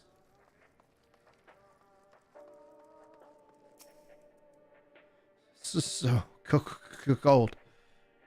Young soldiers on the verge of losing consciousness. Let's get them some ceruleum. I know who you are, the so-called champion of Eorzea. Come to gloat, have you? I'll wipe that smirk off your face. By the blood of your fallen compatriots, I swear I'll... Damn. Toward the Satyrs. Of all the times, the worst of the lot within striking distance, and I can't even muster the strength. If it weren't for the thirds bleeding us, we'd be the end of you.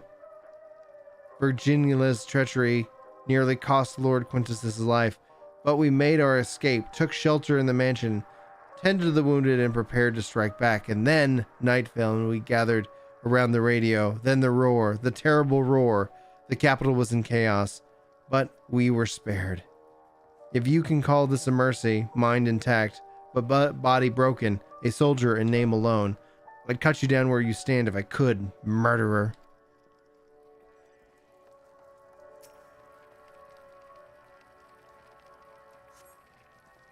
This radio is the same model as one used at Victor Spoils. Perhaps it is what saved the soldiers from being tempered.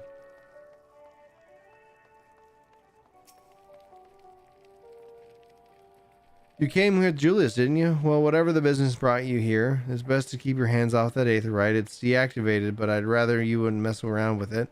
There are others throughout the city built by Garleans for Garleans. Could teleport all over the blink of an eye, provided there was a terminal nearby. These days, however, we use the aetherite's power to keep this place lit, though it comes at a cost of its normal function. Fascinating. Okay. I like that. That's a really cool little piece of info. Get them some ceruleum, get this thing powered back up, start warming people up. Did you learn anything of note? People are cold and they think we're murderers. Then your findings are consistent with my own. Their plight is desperate indeed. The sick and injured are the greatest risks. Without warmth and proper nutrition, I feel they will soon perish.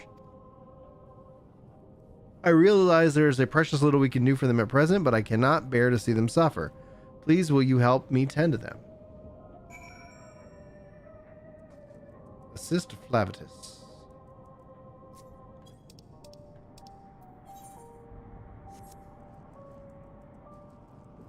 Hello.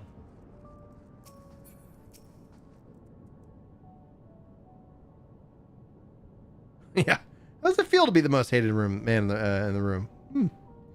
Who's there? My eyes, I can't see all that well. Ah, thank you. The numbness is subdued a little.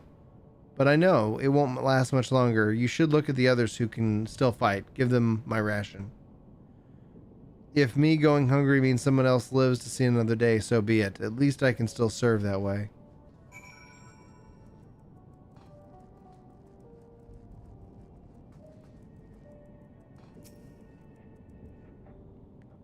So those of you who've met fared no better. I was afraid that you would say that. I know that they were warned against meddling in their affairs, but we can't leave them like this. Perhaps we might gain permission to have the contingent deliver supplies.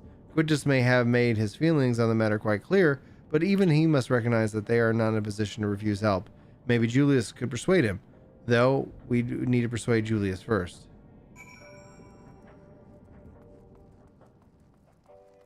Let's find out. Let's find out, shall we?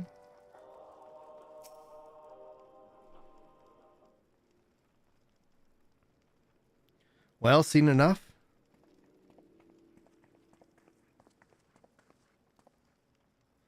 Julius, the people here are barely enough food and fuel to survive. Have you and the other soldiers been able to procure any more supplies? We've been scavenging provisions from the nearby houses, as most families kept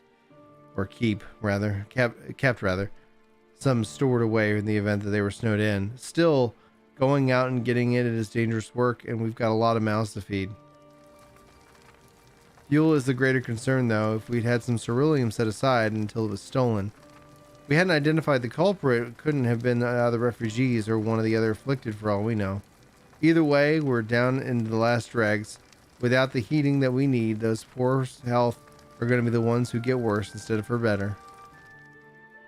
If it's ceruleum you need, our contingent has secured a ready supply. We can have some sent over. We will not accept your charity. If we cannot hold on a little longer, the situation is sure to change. Aye, everything will change. One of your comrades mentioned something about along those lines.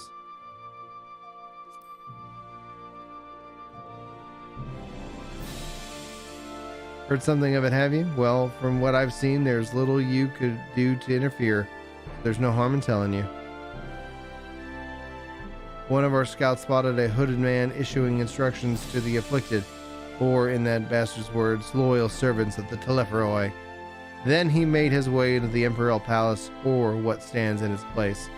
We identified the seat of the enemy's power. We realized Lord Quintus dispatched a messenger to the 10th Legion, saying as much, and instructed them to join forces with the provincial legions to prepare for the combined assault on the Telepheroi.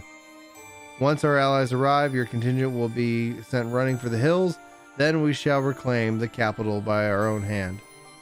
And how do you intend to survive in the meantime? At this rate, many of our countrymen will perish. Or your parish will go long before reinforcements reach Garlemald. They need help now. Say the word and we will bring you ceruleum.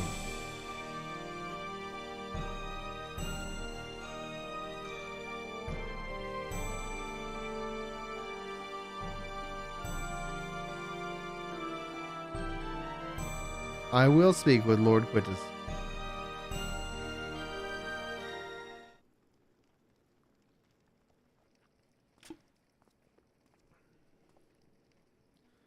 So, did he agree to it? Nope. No, he will not place Garlemald in the debts of her enemies. I have, however, been ordered to search for ceruleum outside. As you are under my watch, you will come with me. Very well. After all, many hands make light work. You're a lot more trouble than you're worth. Once we are outside, you will follow my instructions to the letter. We depart shortly. All right. Bunch of stubborn jerkwads, if I don't say so myself.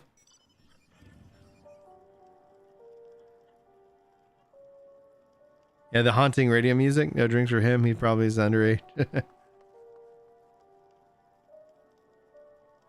Well, like, they started this war, but they were driven out. Like, they were always ostracized because they can't use magic. So it's not justifying their actions, just empathizing with them in a way that it's that they were forced out of their homeland, driven to the north, forced to survive in this horrible wasteland. Based off of that, they developed ceruleum technology to survive, and then essentially going on the offensive to thrive. Obviously with the Ascian influence to try and bring about rejoinings, to try to bring about calamities, but the people still, this isn't a nation of Ascians, it's just a nation founded by an Ascian. His park materials. We will begin our search for ceruleum in Reginio Ushimerisher. The first location is Forum Solis, a park in the northwest of the station. You are to remain close at all times and act as only ordered. Follow me.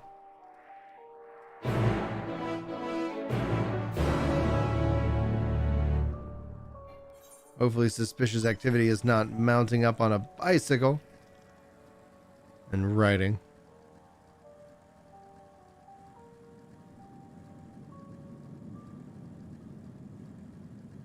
The assumption, Zoila, that you were making is completely wrong, though. I'm not just justifying their actions.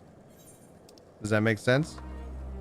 You seem to feel like I am saying that the Emperor was right in their actions, and I'm not. I'm saying that you can start to see why somebody could be driven to that mindset.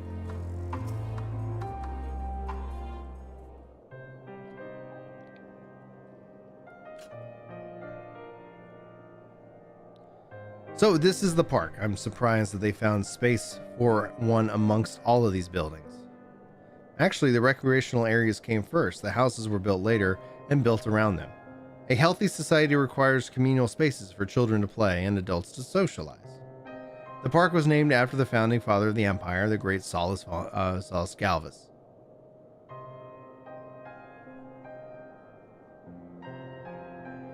Did we come to extract ceruleum from the wrecked Magitek armor? No, we've already drained it dry. Same goes for the rest of the machina in the vicinity. But as our ceruleum has been stolen, we must scour the city for every last drop. And while I don't expect to find anything here, I've decided to try one more time in case something has been overlooked.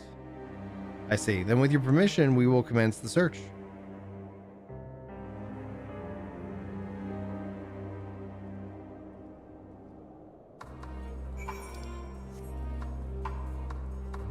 See one set of sparklies.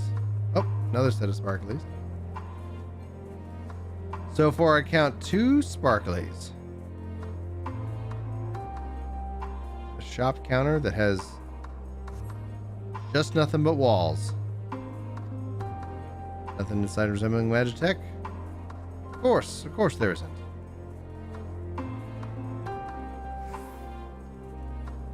Alright, I see 3 sparklies. Oh, and a sightseeing log.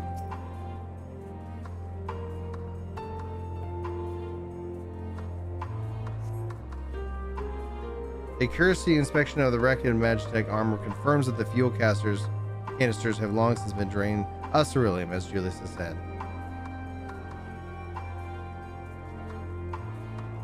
Let's see here.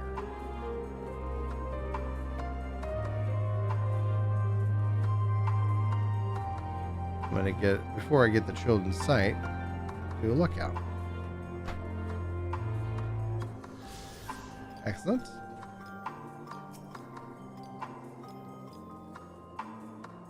Not sight, slide. The contraption was built on the style of Imperial War Machina, armed with battery weapons and capable of transforming into different configurations. But on closer inspection, it appears to be no more of a children's slide. Looking for a 4th sparkly.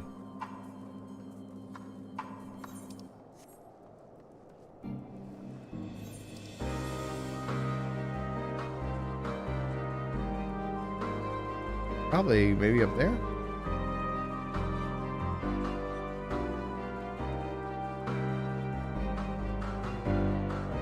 Ooh. Map of the forum. Oh, and a wind current. Perfect. Several points of interest are marked on the map of the forum Solus. Upon the children's play areas, to your knowledge, however, none would require the use of ceruleum.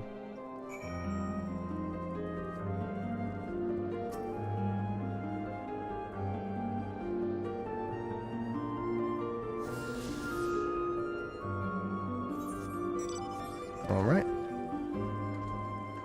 Whee.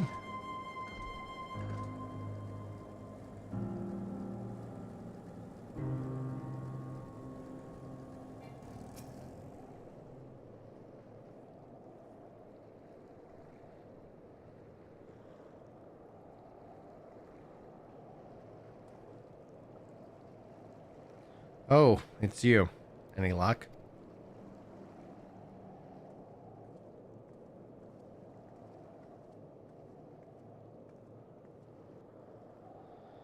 There's no sign of any ceruleum. Hardly surprising, but disappointing nonetheless. I couldn't help but noticing you're gazing at the pond. Is something the matter? What? Yes, I mean, no,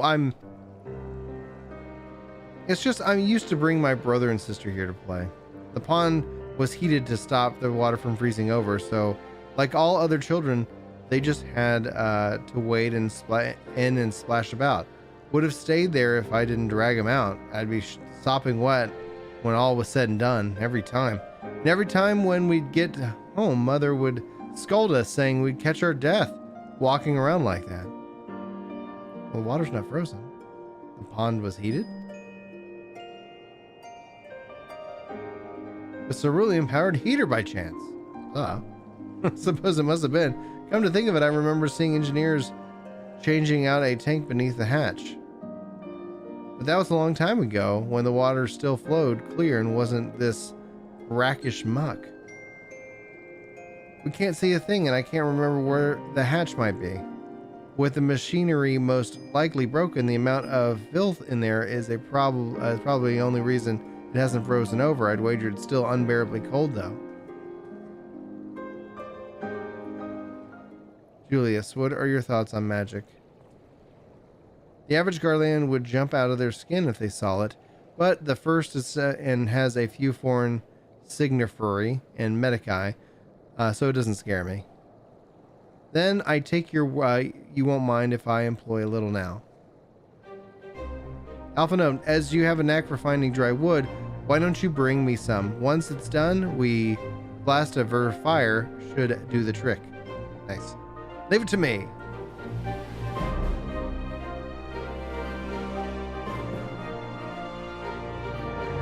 You're not planning to go down there, are you? Of course I am.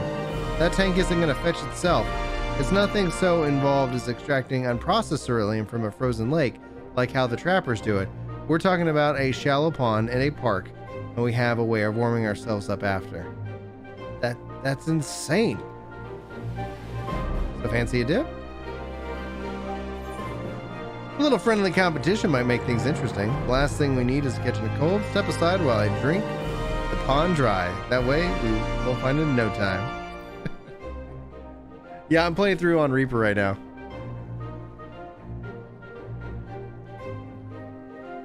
Last time to find a cerulean tank is a rotten egg. Though I dare say we both smell like rotten eggs when this is all over.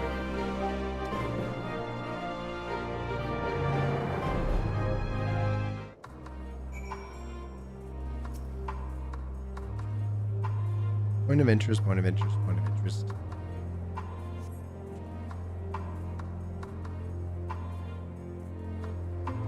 Oh, the propaganda is interesting. You're right, Zoe, about that. You have the radio, like you have all of these things just kind of like obviously breeding this mythos, kind of this nationalism. You delve into the murky water and come up empty-handed. At entry, insult, icy wind, your damp clothes chills you to the bone.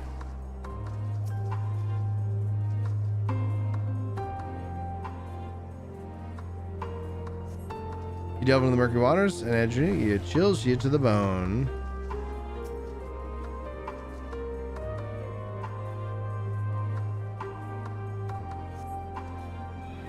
Find a handle. Of course, it's the last one you check.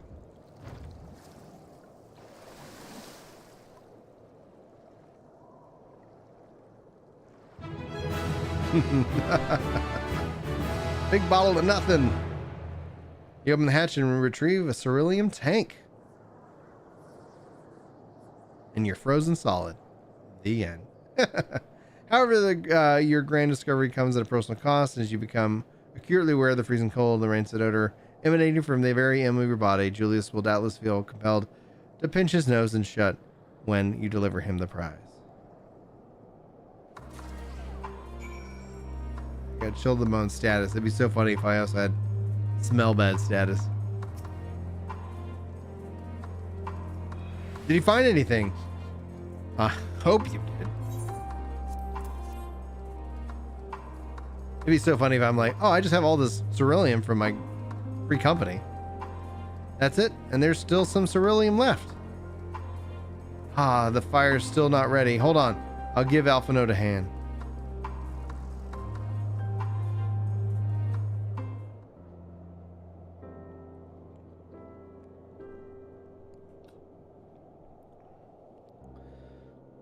Call me an Ilden, because by fire I am reborn.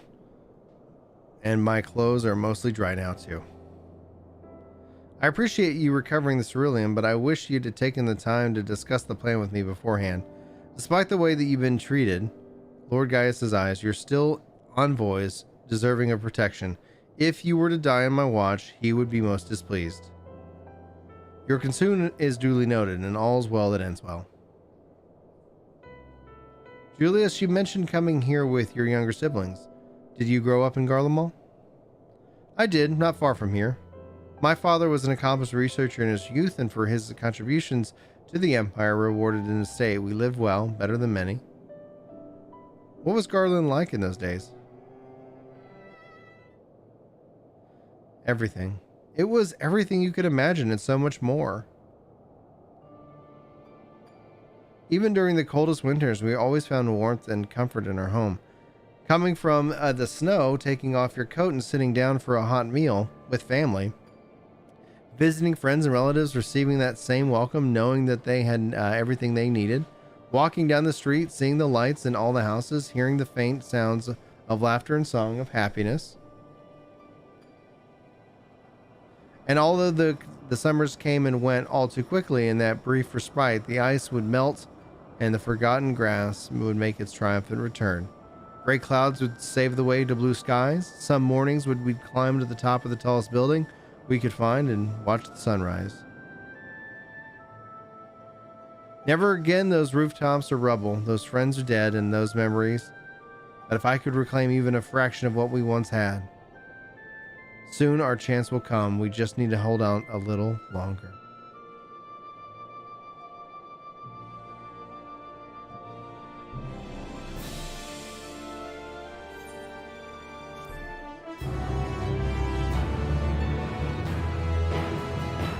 Oh boy. Ooh. All right.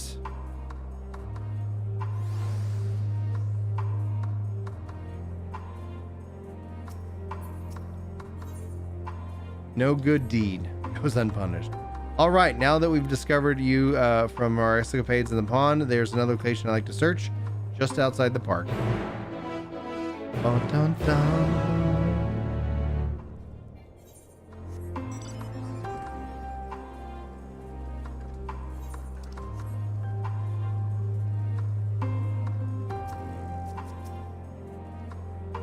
As you can see, this place is littered with the remnants of various types of war machina. While my comrades and I have already recovered our tanks from the less damaged units, those that took a mere severe beating are harder to salvage.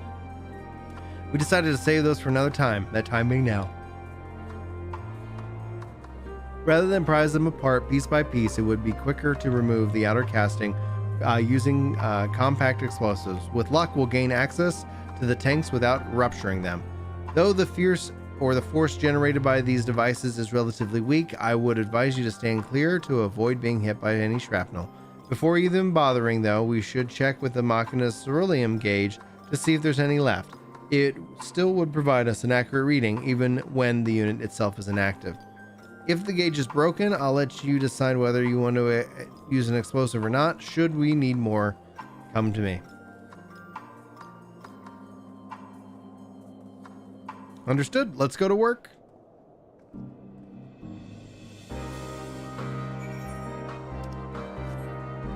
Alright, use the Legion's Incendiary to destroy Magitech armor to receive a ceruleum tank.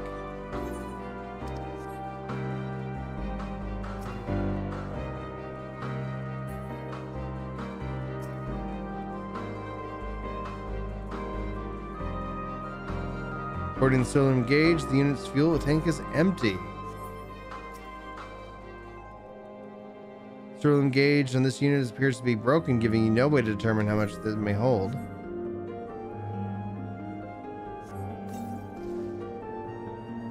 You retrieve the Warwalker's ceruleum tank to find it is still half full. Yay! Or half empty, depending on one's perspective. Either way, Julius will surely be pleased by your discovery. That's it? We just need one? Okay.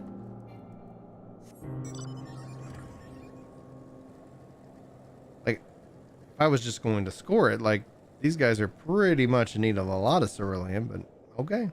More explosives? Wait, is that what I think it is? Yeah, another ceruleum tank. Half full or half empty, you decide. You've done it again, truly, luck is on your side. With this, we should be able to refuel quite a few of our heaters. It's time we head back. Wait here a little while and I'll go see how Alzay and Alphino are faring. I'm waiting at the destination. Hey, yo, what's up? Day's going good. And Zoe's done every side quest. I like my Shadowbringers process that has me waiting to do all side quests until after I beat the game on another, like doing another job. Because the level sync. I love that. Finally escaped the watchful gaze of your keepers, have we? Okay. Don't react. You'll only draw attention to yourself. Just carry on as you are and listen. Okay. You got it, boss. After you left with the Garlean lad, Lucia bade a few of our scouts follow you at a discreet distance. We observed you being led into the station, but decided against venturing inside. When you emerged sometime later, and we saw that the twins were sporting Magitech collars, it was clear what had taken place. Now, as quietly as you can, tell me everything.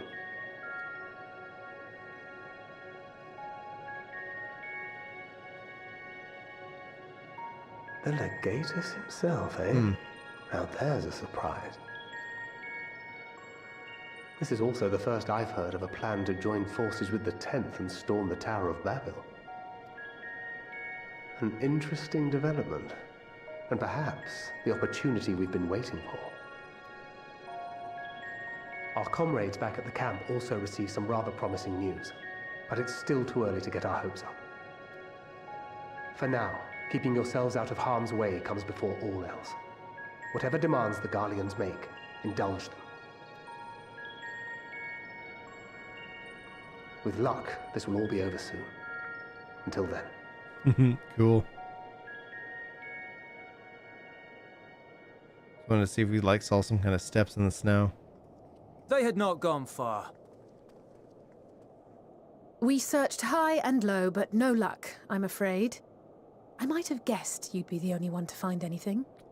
Well, I have a knack, and, you know, video games.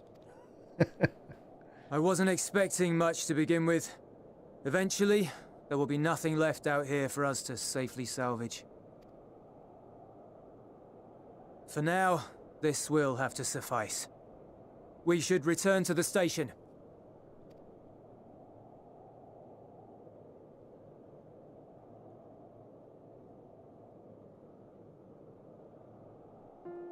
Thanks, Nebby. Thought it was fitting. Ah, there you are. Heard you'd gone hunting for ceruleum above ground. Brought back a king's ransom? Hardly. But thanks to these three, we have enough to last a little while longer. Well, well. It's not at all as I was expecting, these ones. For savages, they seem positively docile.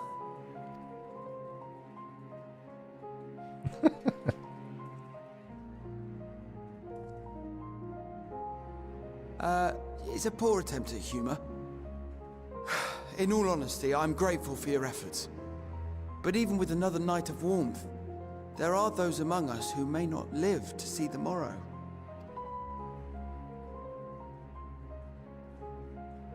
I trust your expedition was fruitful. Lord Quintus!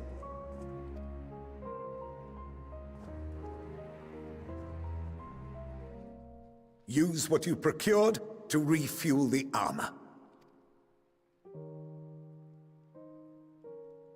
But, sir, what about the heaters for the camp?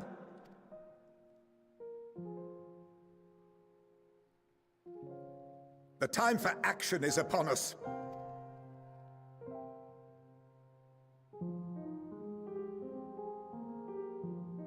My men and I have matters to discuss. In the meantime, you are to wait here. Do not forget, you are being watched.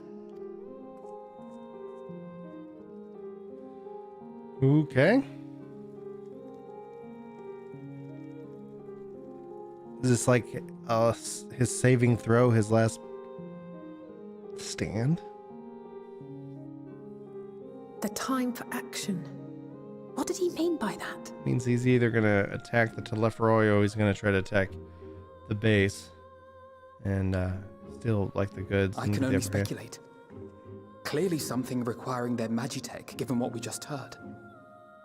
Whether they plan to utilize it now or after they join with the 10th is another question. Assuming the 10th is a real thing.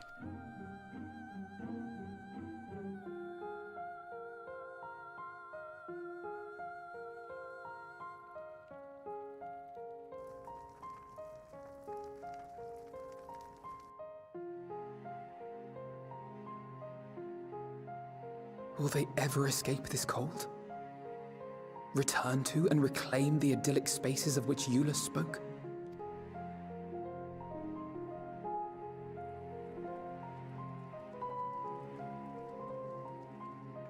finished your war, Council?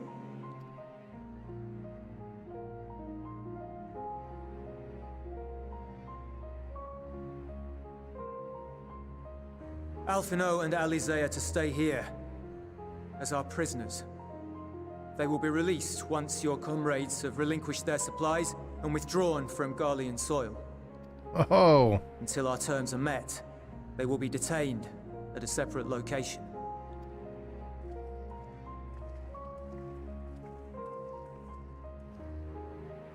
After everything we've said and done, this is how you treat us. Our allies have but limited supplies. They may stave off cold and starvation for a short while, but what then?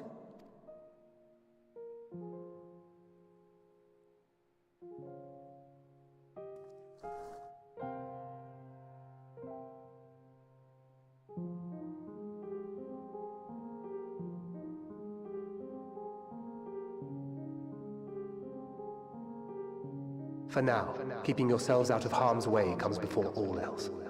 Whatever demands the Garleans make, indulge them.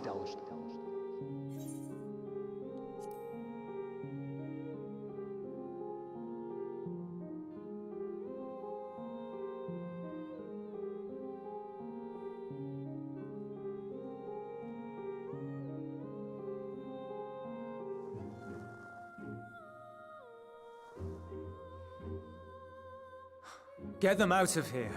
Get them out of here.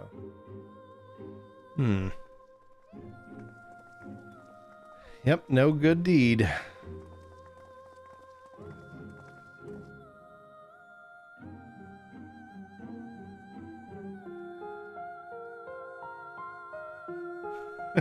Everybody being sus. Sus. Suspect. Oh, and thanks guys for the 62 likes. I appreciate that. Alpha and Alizea will be fine, proving that they do not resist. Man. Woo! Woo! What is going down? What is going to happen? All right. Oh, and we have picture art. I always enjoy that. I think that usually is a pivotal moment. Let's see what happens. You will accompany me back to your camp, where I will meet with your leader and present Lord Quintus's demands. Before we depart, however, there's something I would ask of you. Assuming that your contingent complies, the supplies they surrender will need to be transported here. That task falls to the legionaries Mercurius and Octavia, who will pilot Magitech armor to your headquarters. You are to inform them that we are leaving shortly. Tell them to ask the evil for further details in those words. Once you've seen to that, meet me by the exit. Alright. Marcelius and Octavius. What that? Constant music playing. Marcelius. You again? Ask the eel, he said.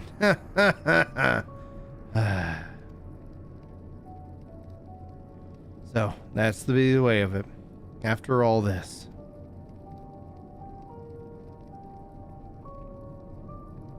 How ironic that you should be the one to deliver the news. If those are my orders, then so be it. For the glory of Garlemald. What the hell is happening? Back to Octavia. Both of these people hated me. Both of these people just absolutely hate me. What do you want with me? Ask the Isle. So Lord Quintus has reached a decision. I knew he would understand, that he would recognize the savage is a ruthless, merciless creature, and to defeat him, he must too be uncompromising. I am ready. For the name of the Empire of Eris and for the glory of Garlemald, I will fulfill my duty. That is concerning. It's like, all right. Oh, like we have the Charlayans and their sacred duty, their sacred purpose. The Garleans with theirs. Glaive, thank you so much for that tier 1 membership. Hope you enjoy your badge and your emotes and your roll over on Discord. I appreciate the support from me and Julie. Thank you very much.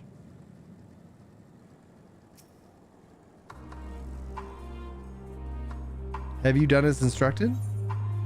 Their duties involve more than the transportation of supplies, don't they? That they do. Duty is rarely a simple thing. We have been given additional orders through whatever will be required to follow them depends entirely on your contingent. You and I are in this together now, like it or not. We have to cooperate. There is one other matter. A place I'd like to visit on our way to your camp. It's a short walk from here.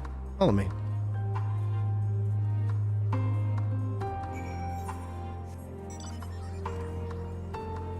I would love for these little opportunities to also continue to be like, you know, why am I drawing a blank? The company missions. Oh, thanks, man. I mean, it really means a lot. I'm glad you're enjoying the content.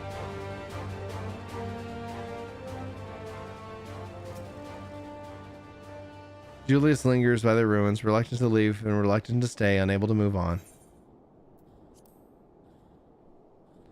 Betting this was his house.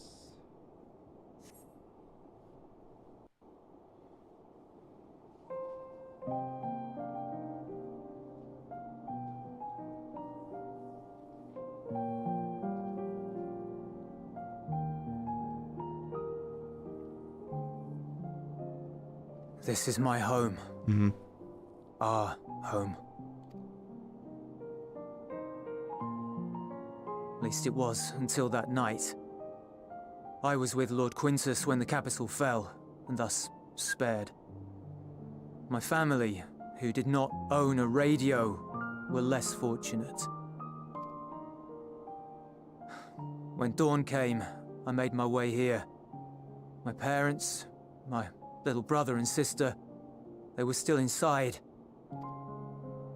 But they weren't themselves, and they tried to. And I had to. Yeah, and so that, oh my gosh, like, so just to kind of call back to his view that they can't be saved, so telling them that they could be saved must be gut-wrenching. I'd promised to take them away from the capital that very morning, to somewhere safe, to hide until the fighting stopped. I promised.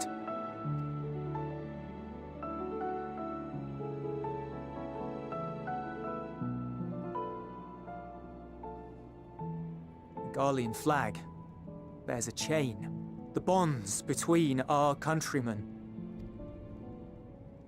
A red link at its center, the blood of the fallen. Our loved ones who lived and died for Garlemald.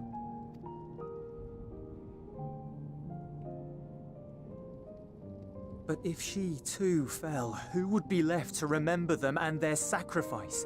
What enduring proof would there be that they were ever here? If we had turned to your gods, would they have saved us?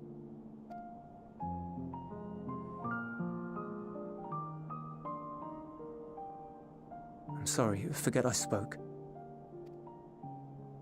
We should go.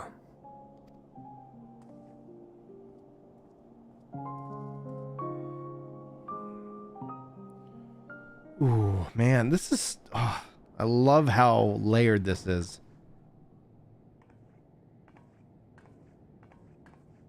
It's no use. Oh, and yeah. There is a Discord.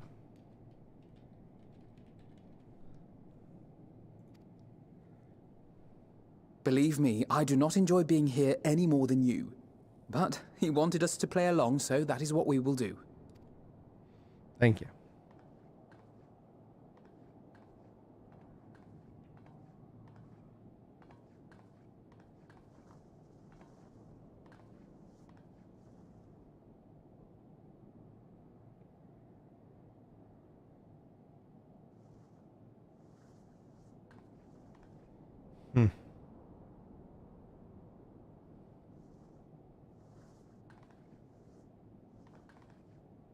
Come on, Alphino. Get the hint.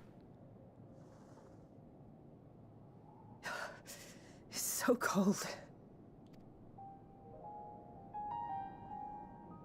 Painfully so. Unbearably.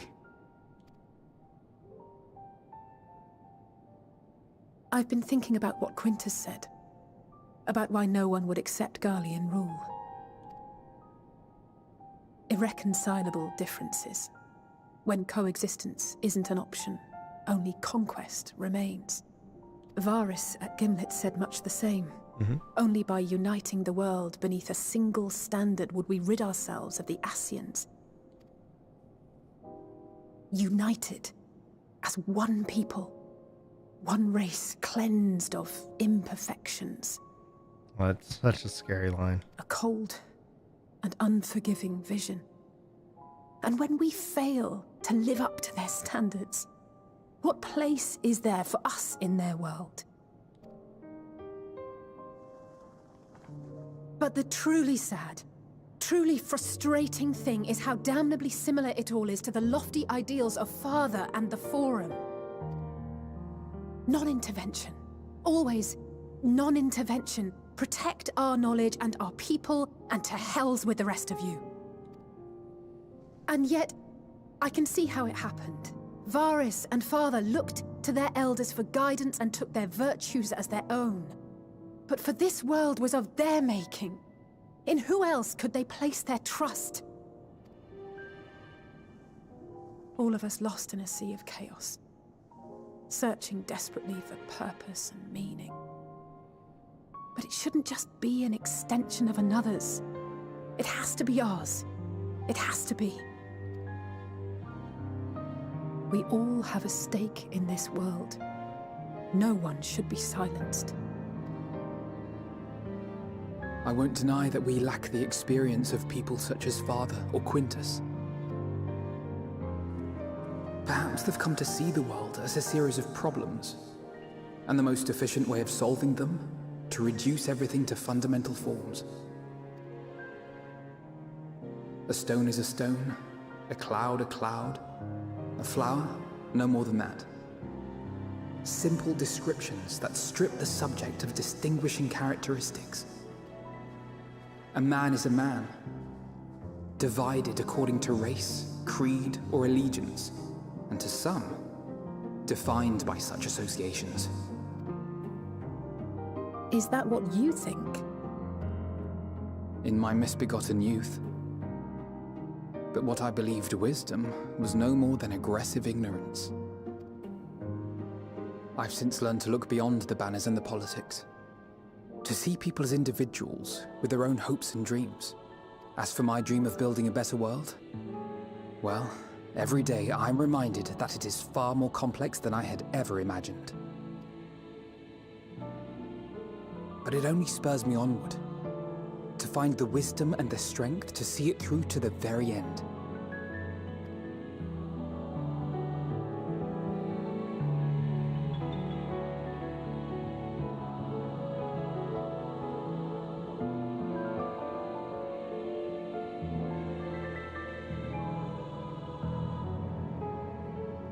All of our supplies and an immediate withdrawal. These are your conditions? Demands. And you forgot about the airship. Once again, you will leave one behind. It will be used to return the prisoners. Their collars will be removed prior to the exchange.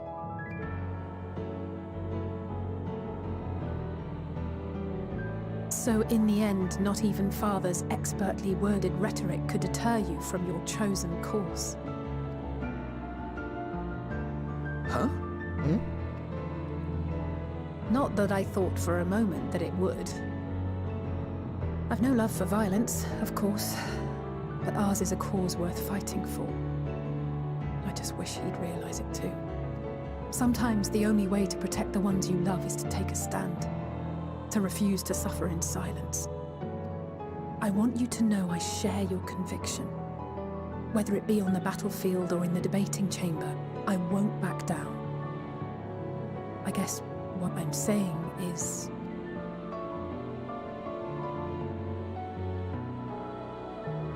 You've found your own reason to fight. Yes. Yes, I have. God's willing, there will come a day when we can finally lay down our arms, and there will be peace. But not until the Telophoroi have been defeated once and for all. And you, brother, will have a vital part to play. By your words and deeds, you'll lead the way. I pray I am up to the task. There'll always be naysayers. Those who think us fools for even trying. It's easy for learned elites to criticize earnest efforts and assert their moral superiority, all without offering alternatives. Not that their sophistry has ever wounded you. So stubborn and strong. Stronger than you even know. Don't ever change, you hear me? If you stumble, I'll be there to catch you. Or give you a thick ear. Maybe both, for good measure.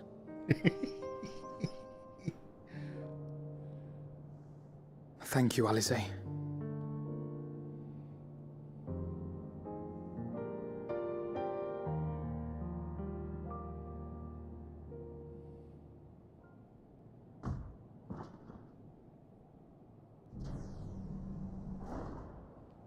Ah, yeah.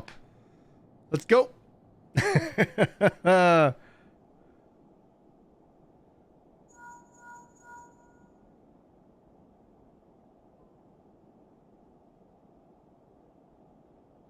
scouts have secured Alice and Alphino. Their collars were removed without complication as well. Bada bing. Oh, what? They report no casualties. Not for their party, nor the guards, who will wake from their premature slumber in due course. Oh!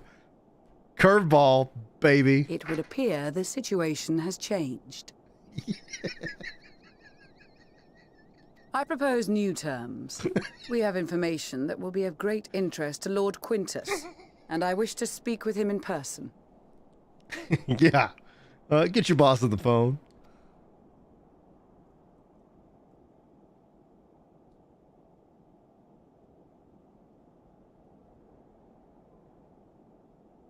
No. In the event you rejected our first proposal, we came prepared with a second.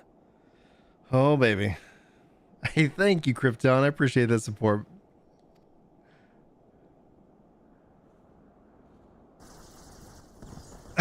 Oh! All right. Time to do this. Hey, gorgeous. What's up? What? More are coming! Make ready! Wrap it up. We get to a stop point. We, the loyal soldiers of the First Legion, proud servants of Garlemald, of the fallen Emperor Varys, shall safeguard these lands. There it is. From the barbarian hordes until our countrymen return! These poor guys. Time to kick their butt. Stop! Both of you!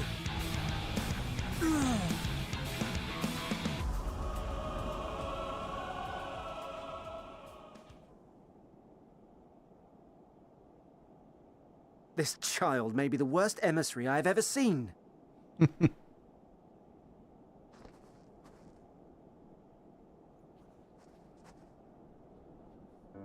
We received an urgent communication from the Grand Company of Eorzea. Envoys from the Imperial Army, led by members of the 10th Legion, came to Alamigo and requested an audience. They explained that their efforts to coordinate the reclamation of the capital with the aid of the 4th, 5th, 8th, and 12th had ended in failure. Oh man, that sucks. Communication between most legions has broken down entirely. Most of the 10th's conscripts have deserted, leaving their forces severely depleted. That is why, unable to continue the fight on their own, they and their allies turned to the Grand Company of Eorzea for aid. Lies. Every word! It is the truth, and I have not finished. The 10th has requested that we deliver a message to Lord Quintus. Have the ill stand down.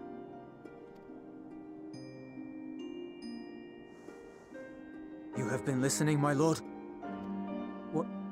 What are your orders?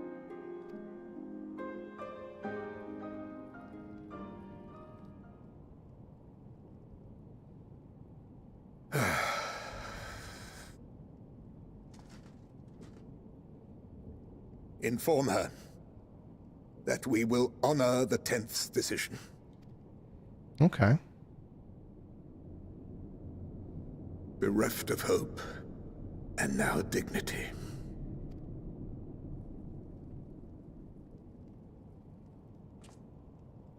I release you from your duty. All of you.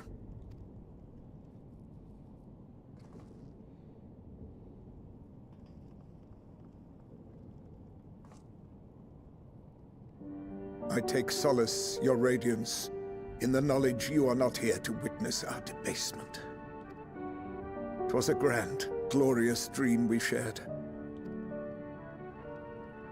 Of a world united, of peace and prosperity. I like creepy music. Interesting. We are ghosts, you and I, memories of days gone by. Bonds forged in blood that I will not see tarnished. Oh no. Don't do it.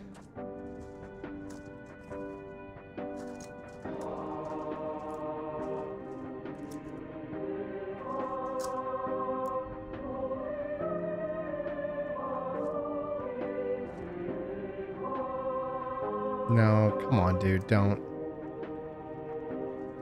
What the? No, don't.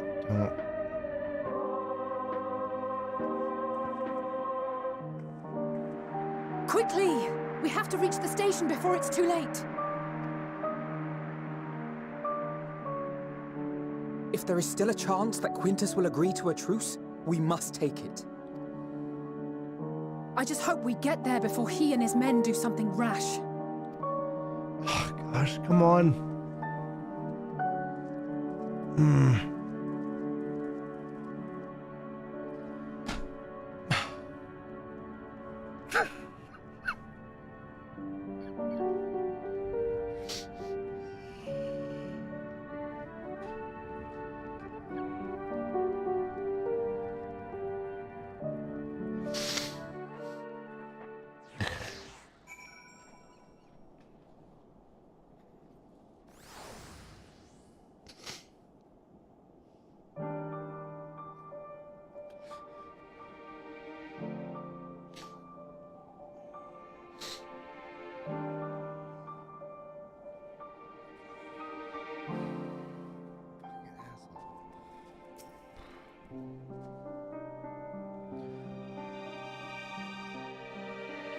Much more has occurred since we last met.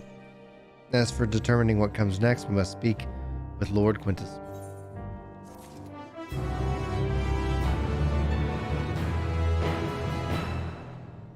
Whew.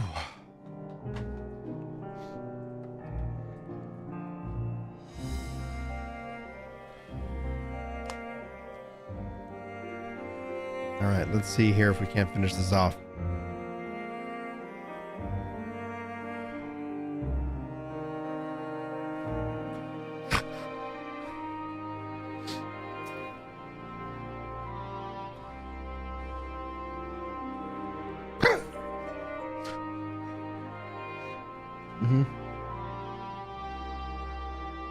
Strange Bedfellows. Before we proceed, let me know what the First Legion and the disposition of their forces. They are preparing for war while the refugees in the care are left to go hungry. Hey, what's up, Mikey? Oh, a puzzle? Yeah. All right. Let me see. I like it. All right, yeah. Let me wrap up. I'm going to do this last quest, and then I'll come do the puzzle with you, okay? Awesome. I think that will be much more enjoyable than what we've been doing right here. They were preparing for war while the refugees take care of. Sworn to protect. Nevertheless, we cannot compel them to accept our aid. If we were to arrive in force and to intend to do so, he would only incite panic, but perhaps they must be persuaded to follow one on their own. With the Julius back at the station, I have led them to the refugees. Here, some may be unwilling and unable to leave, but for the time being, I'll take it what I can get. Alpha known Alice and the scouts sent to extract them should already be at the station. I will also have our comrades in the area lend their support should it be needed. Understood.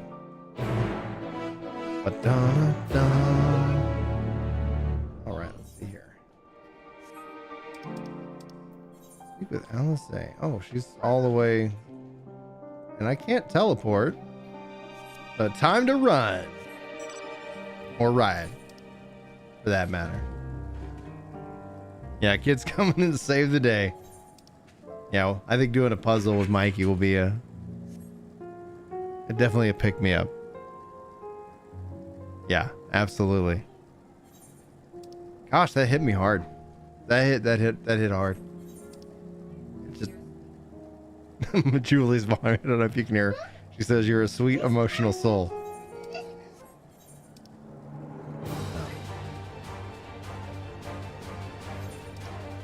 Yeah. Discovering more of the lands as we race. Might as well get free experience for now.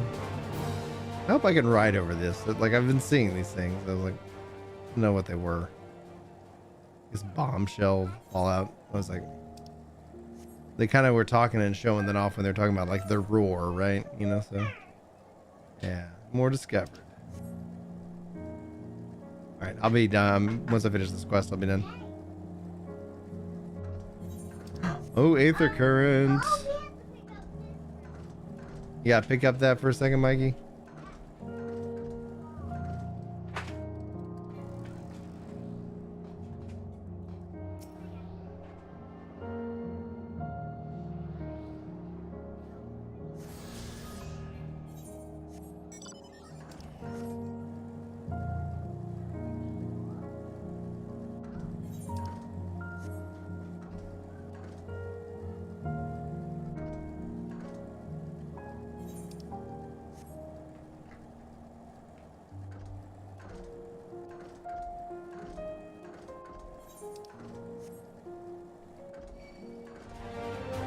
This is the first zone that you got flying in? Yeah, I haven't bothered with any of it. Like, I haven't bothered with... I'm playing this expansion way differently, which is really nice. It's honestly very much more... I'm enjoying it more than Shadowbringers. Not because of that, like, I feel like I could even weigh in that was better than Shadowbringers. Let's see if they decide to pursue. Figure they're going to turn around. Yep, there we go. I knew pathing and distances in this game. But I think it's just the fact that I got a late start on it, and I've just been slow playing it because, like, I can't play all the time. Brandon Julius.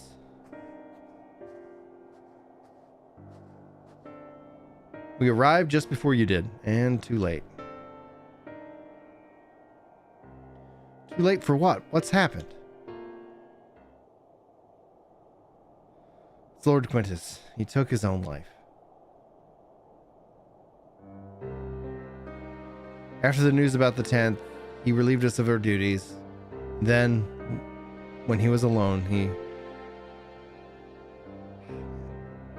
No, he wouldn't.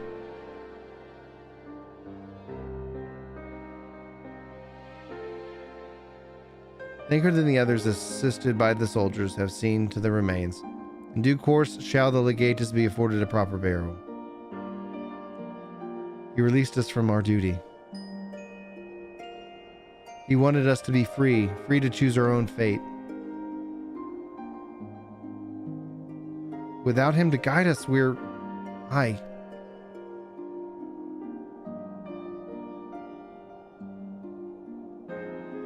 I have just the moment spoken with Lucia. We are ready to commence the transfer of the refugees here at Broken Camp Glass, should they be willing to accept our aid. Some would rather die. But most of us just want to live. Songs and standards be damned. We just want to live.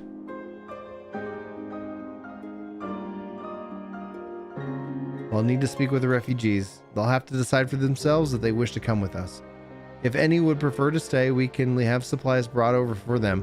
It'll be a hard journey for the others, but we'll see that they can reach our camp safely.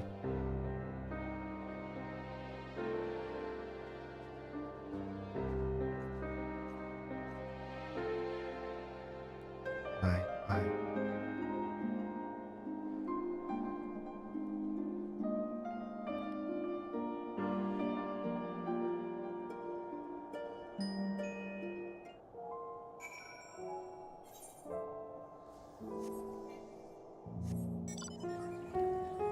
Go down here. Yeah, I guess that makes sense because the story is like as it kind of finishes the zone, you know. So if we kind of finish this zone as a book, because I haven't been every aspect of Thabnir or even every aspect of I'm drawing the blank. The dome. It was only ever a dream, wasn't it? To think that we could reclaim it, rebuild it all ourselves. Before this all began, I sent my wife and daughter away to the promises. If there's a chance that I might see them again, I'll take it. So take me with you, please.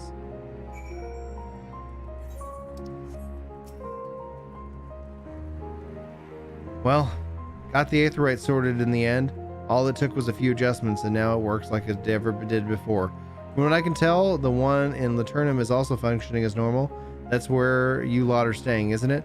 Now that most of us are packing up and leaving this place, I reckon there'll be more use for me and my skills over at your camp. Huzzah, attunement. Perfect.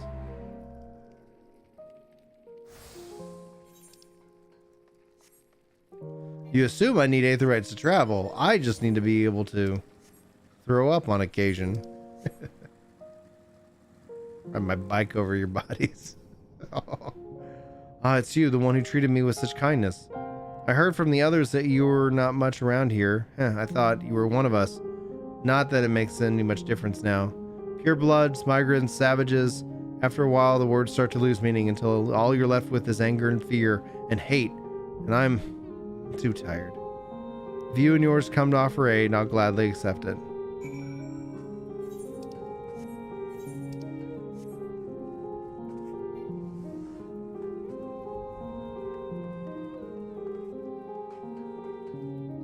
And the blood splatter on the flag. Gross. We have much to discuss. Our rescue, the attack on Camp Broken Glass, what we'd hoped to talk about with Quintus. But all that can wait. More urgent matters demand our attention. Are there any of the refugees willing to come to our camp? Thank the 12. Thank the 12. You and I should go first to secure the route back to Camp Broken Glass. With all the creatures tempering sulking about, I expect that we'll have our hands full. This should come in handy. Conqueror's Chain, courtesy of our Limson friends. I'd save it for the tempered, though. I'll mark a few points that we need surveying on our map. Once we've taken care of the riffraff, we'll meet back at our camp.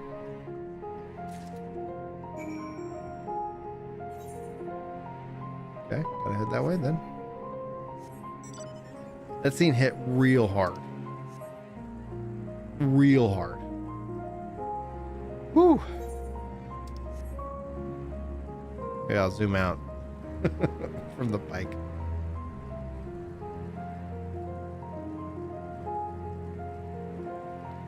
Chocolate almond croissant for lunch? What do you want? Oh, okay. Children are our future. I'll go ahead and accept this.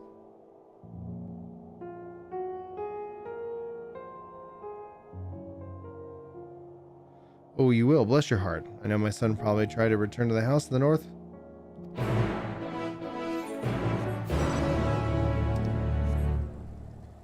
Yeah, because flying would be really nice. All right, so let's head south. Bop, bop, bop, bop. Okay.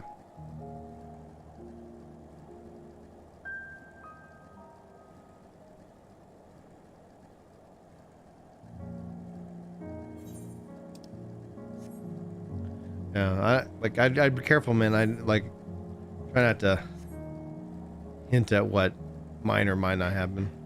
I know you're not getting at that. I just want to remind everybody, Like, that scene hit hard. We can talk about that and anything prior. All right, destination and companion. Survey. I don't think I'm playing for another hour. I think I'll do this quest.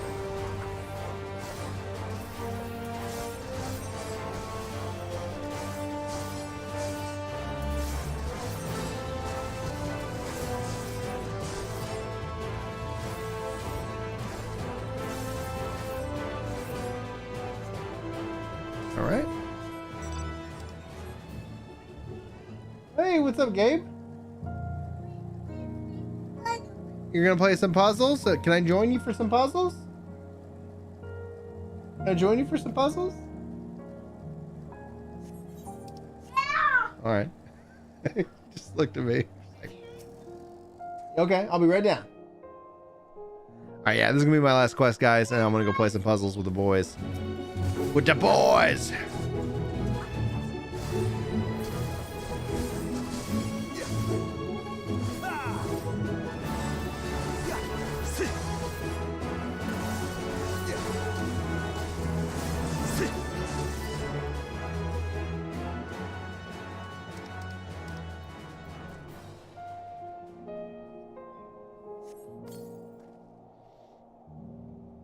Okay, cool.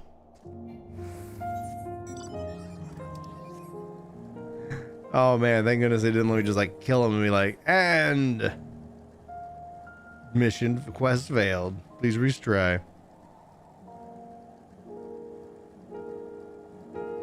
Yeah, I know they had the compass changed its item because like if I look at where I had the compass previously, it's like nope. But I'll mess with that and fuss with that later. Right now I'm more just like really just focusing on story.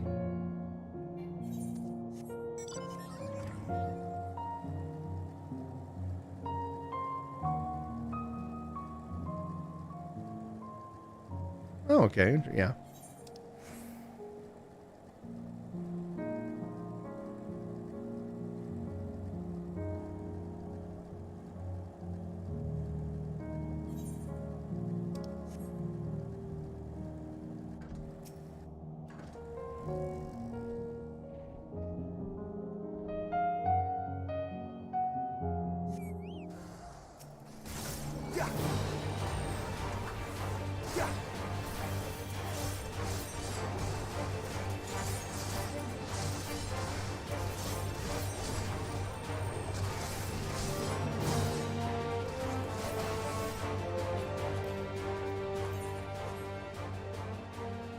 They only give me 2 chains.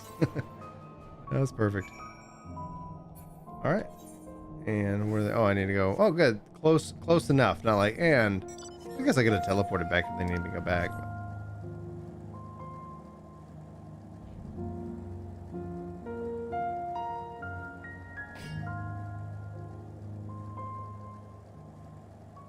Duty collection. Thank you very much.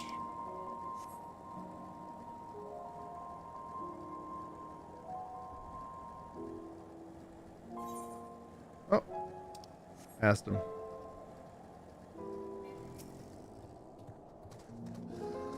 Ah, there you are. As expected, I ran into a few beasts who went down without much of a fight. The tempered proved somewhat troublesome, but those chains should keep them under control until our allies take them into custody. With that taken care of, I'm to gather a few supplies and then return to the station. While I see to that, would you mind apprising Lucia of our progress? As it happens, I will have a rather permanent information from our recent scouting forays, but I'll save that for later. Popcorn. Popcorn? Yeah. That sounds delicious. First things first and all that. Popcorn's for you. Me? Yeah. Are you going to have some too? No. No. What snack are we going to have? Well, you just told me we were having popcorn. What are you going to have? Nope. No, I don't get the popcorn. You. I'm told they're telling me I'm getting popcorn and I'm not getting popcorn. Hey, here. You get him. Get him. Get this guy? Get this guy?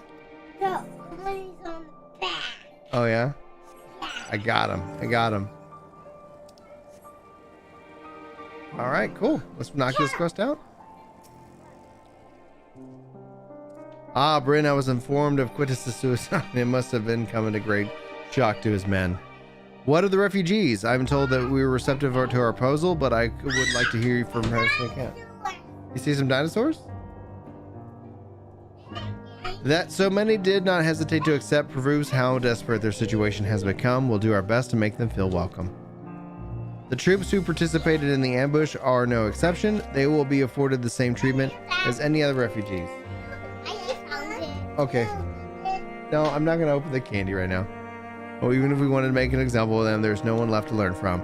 We will have to tell our allies these soldiers were acting under direct orders of the legatus, and that following his suicide, they often offered a full and unconditional surrender. Perhaps Quintus thought that had he lived, he would be tried as a war criminal and his men punished with him, perhaps by taking his own life. He hoped to absolve them of any culpability, or perhaps, like too many others, he was the true believer in the end. Who can say, I didn't know the man or his heart or his reasons, the noble or otherwise, died with them, and he falls to us to clean up the mess. All right, guys, that is that. We will continue this adventure on another day, or maybe tonight. Who knows if I can beat the Q boss again. Ultimately, we will have to wait and see. Thank you guys so much for hanging out with me. Hopefully you guys enjoyed the stream. Hopefully you guys are enjoying Endwalker. I cannot wait to be able to have more discussions about what we're learning, what we're seeing, what is happening in the game, and more. So on that note, though, I'm going to wrap up. Thanks for being here. You guys are awesome. Love you faces. Hopefully I'll see you in my next video live stream. And until then, take care.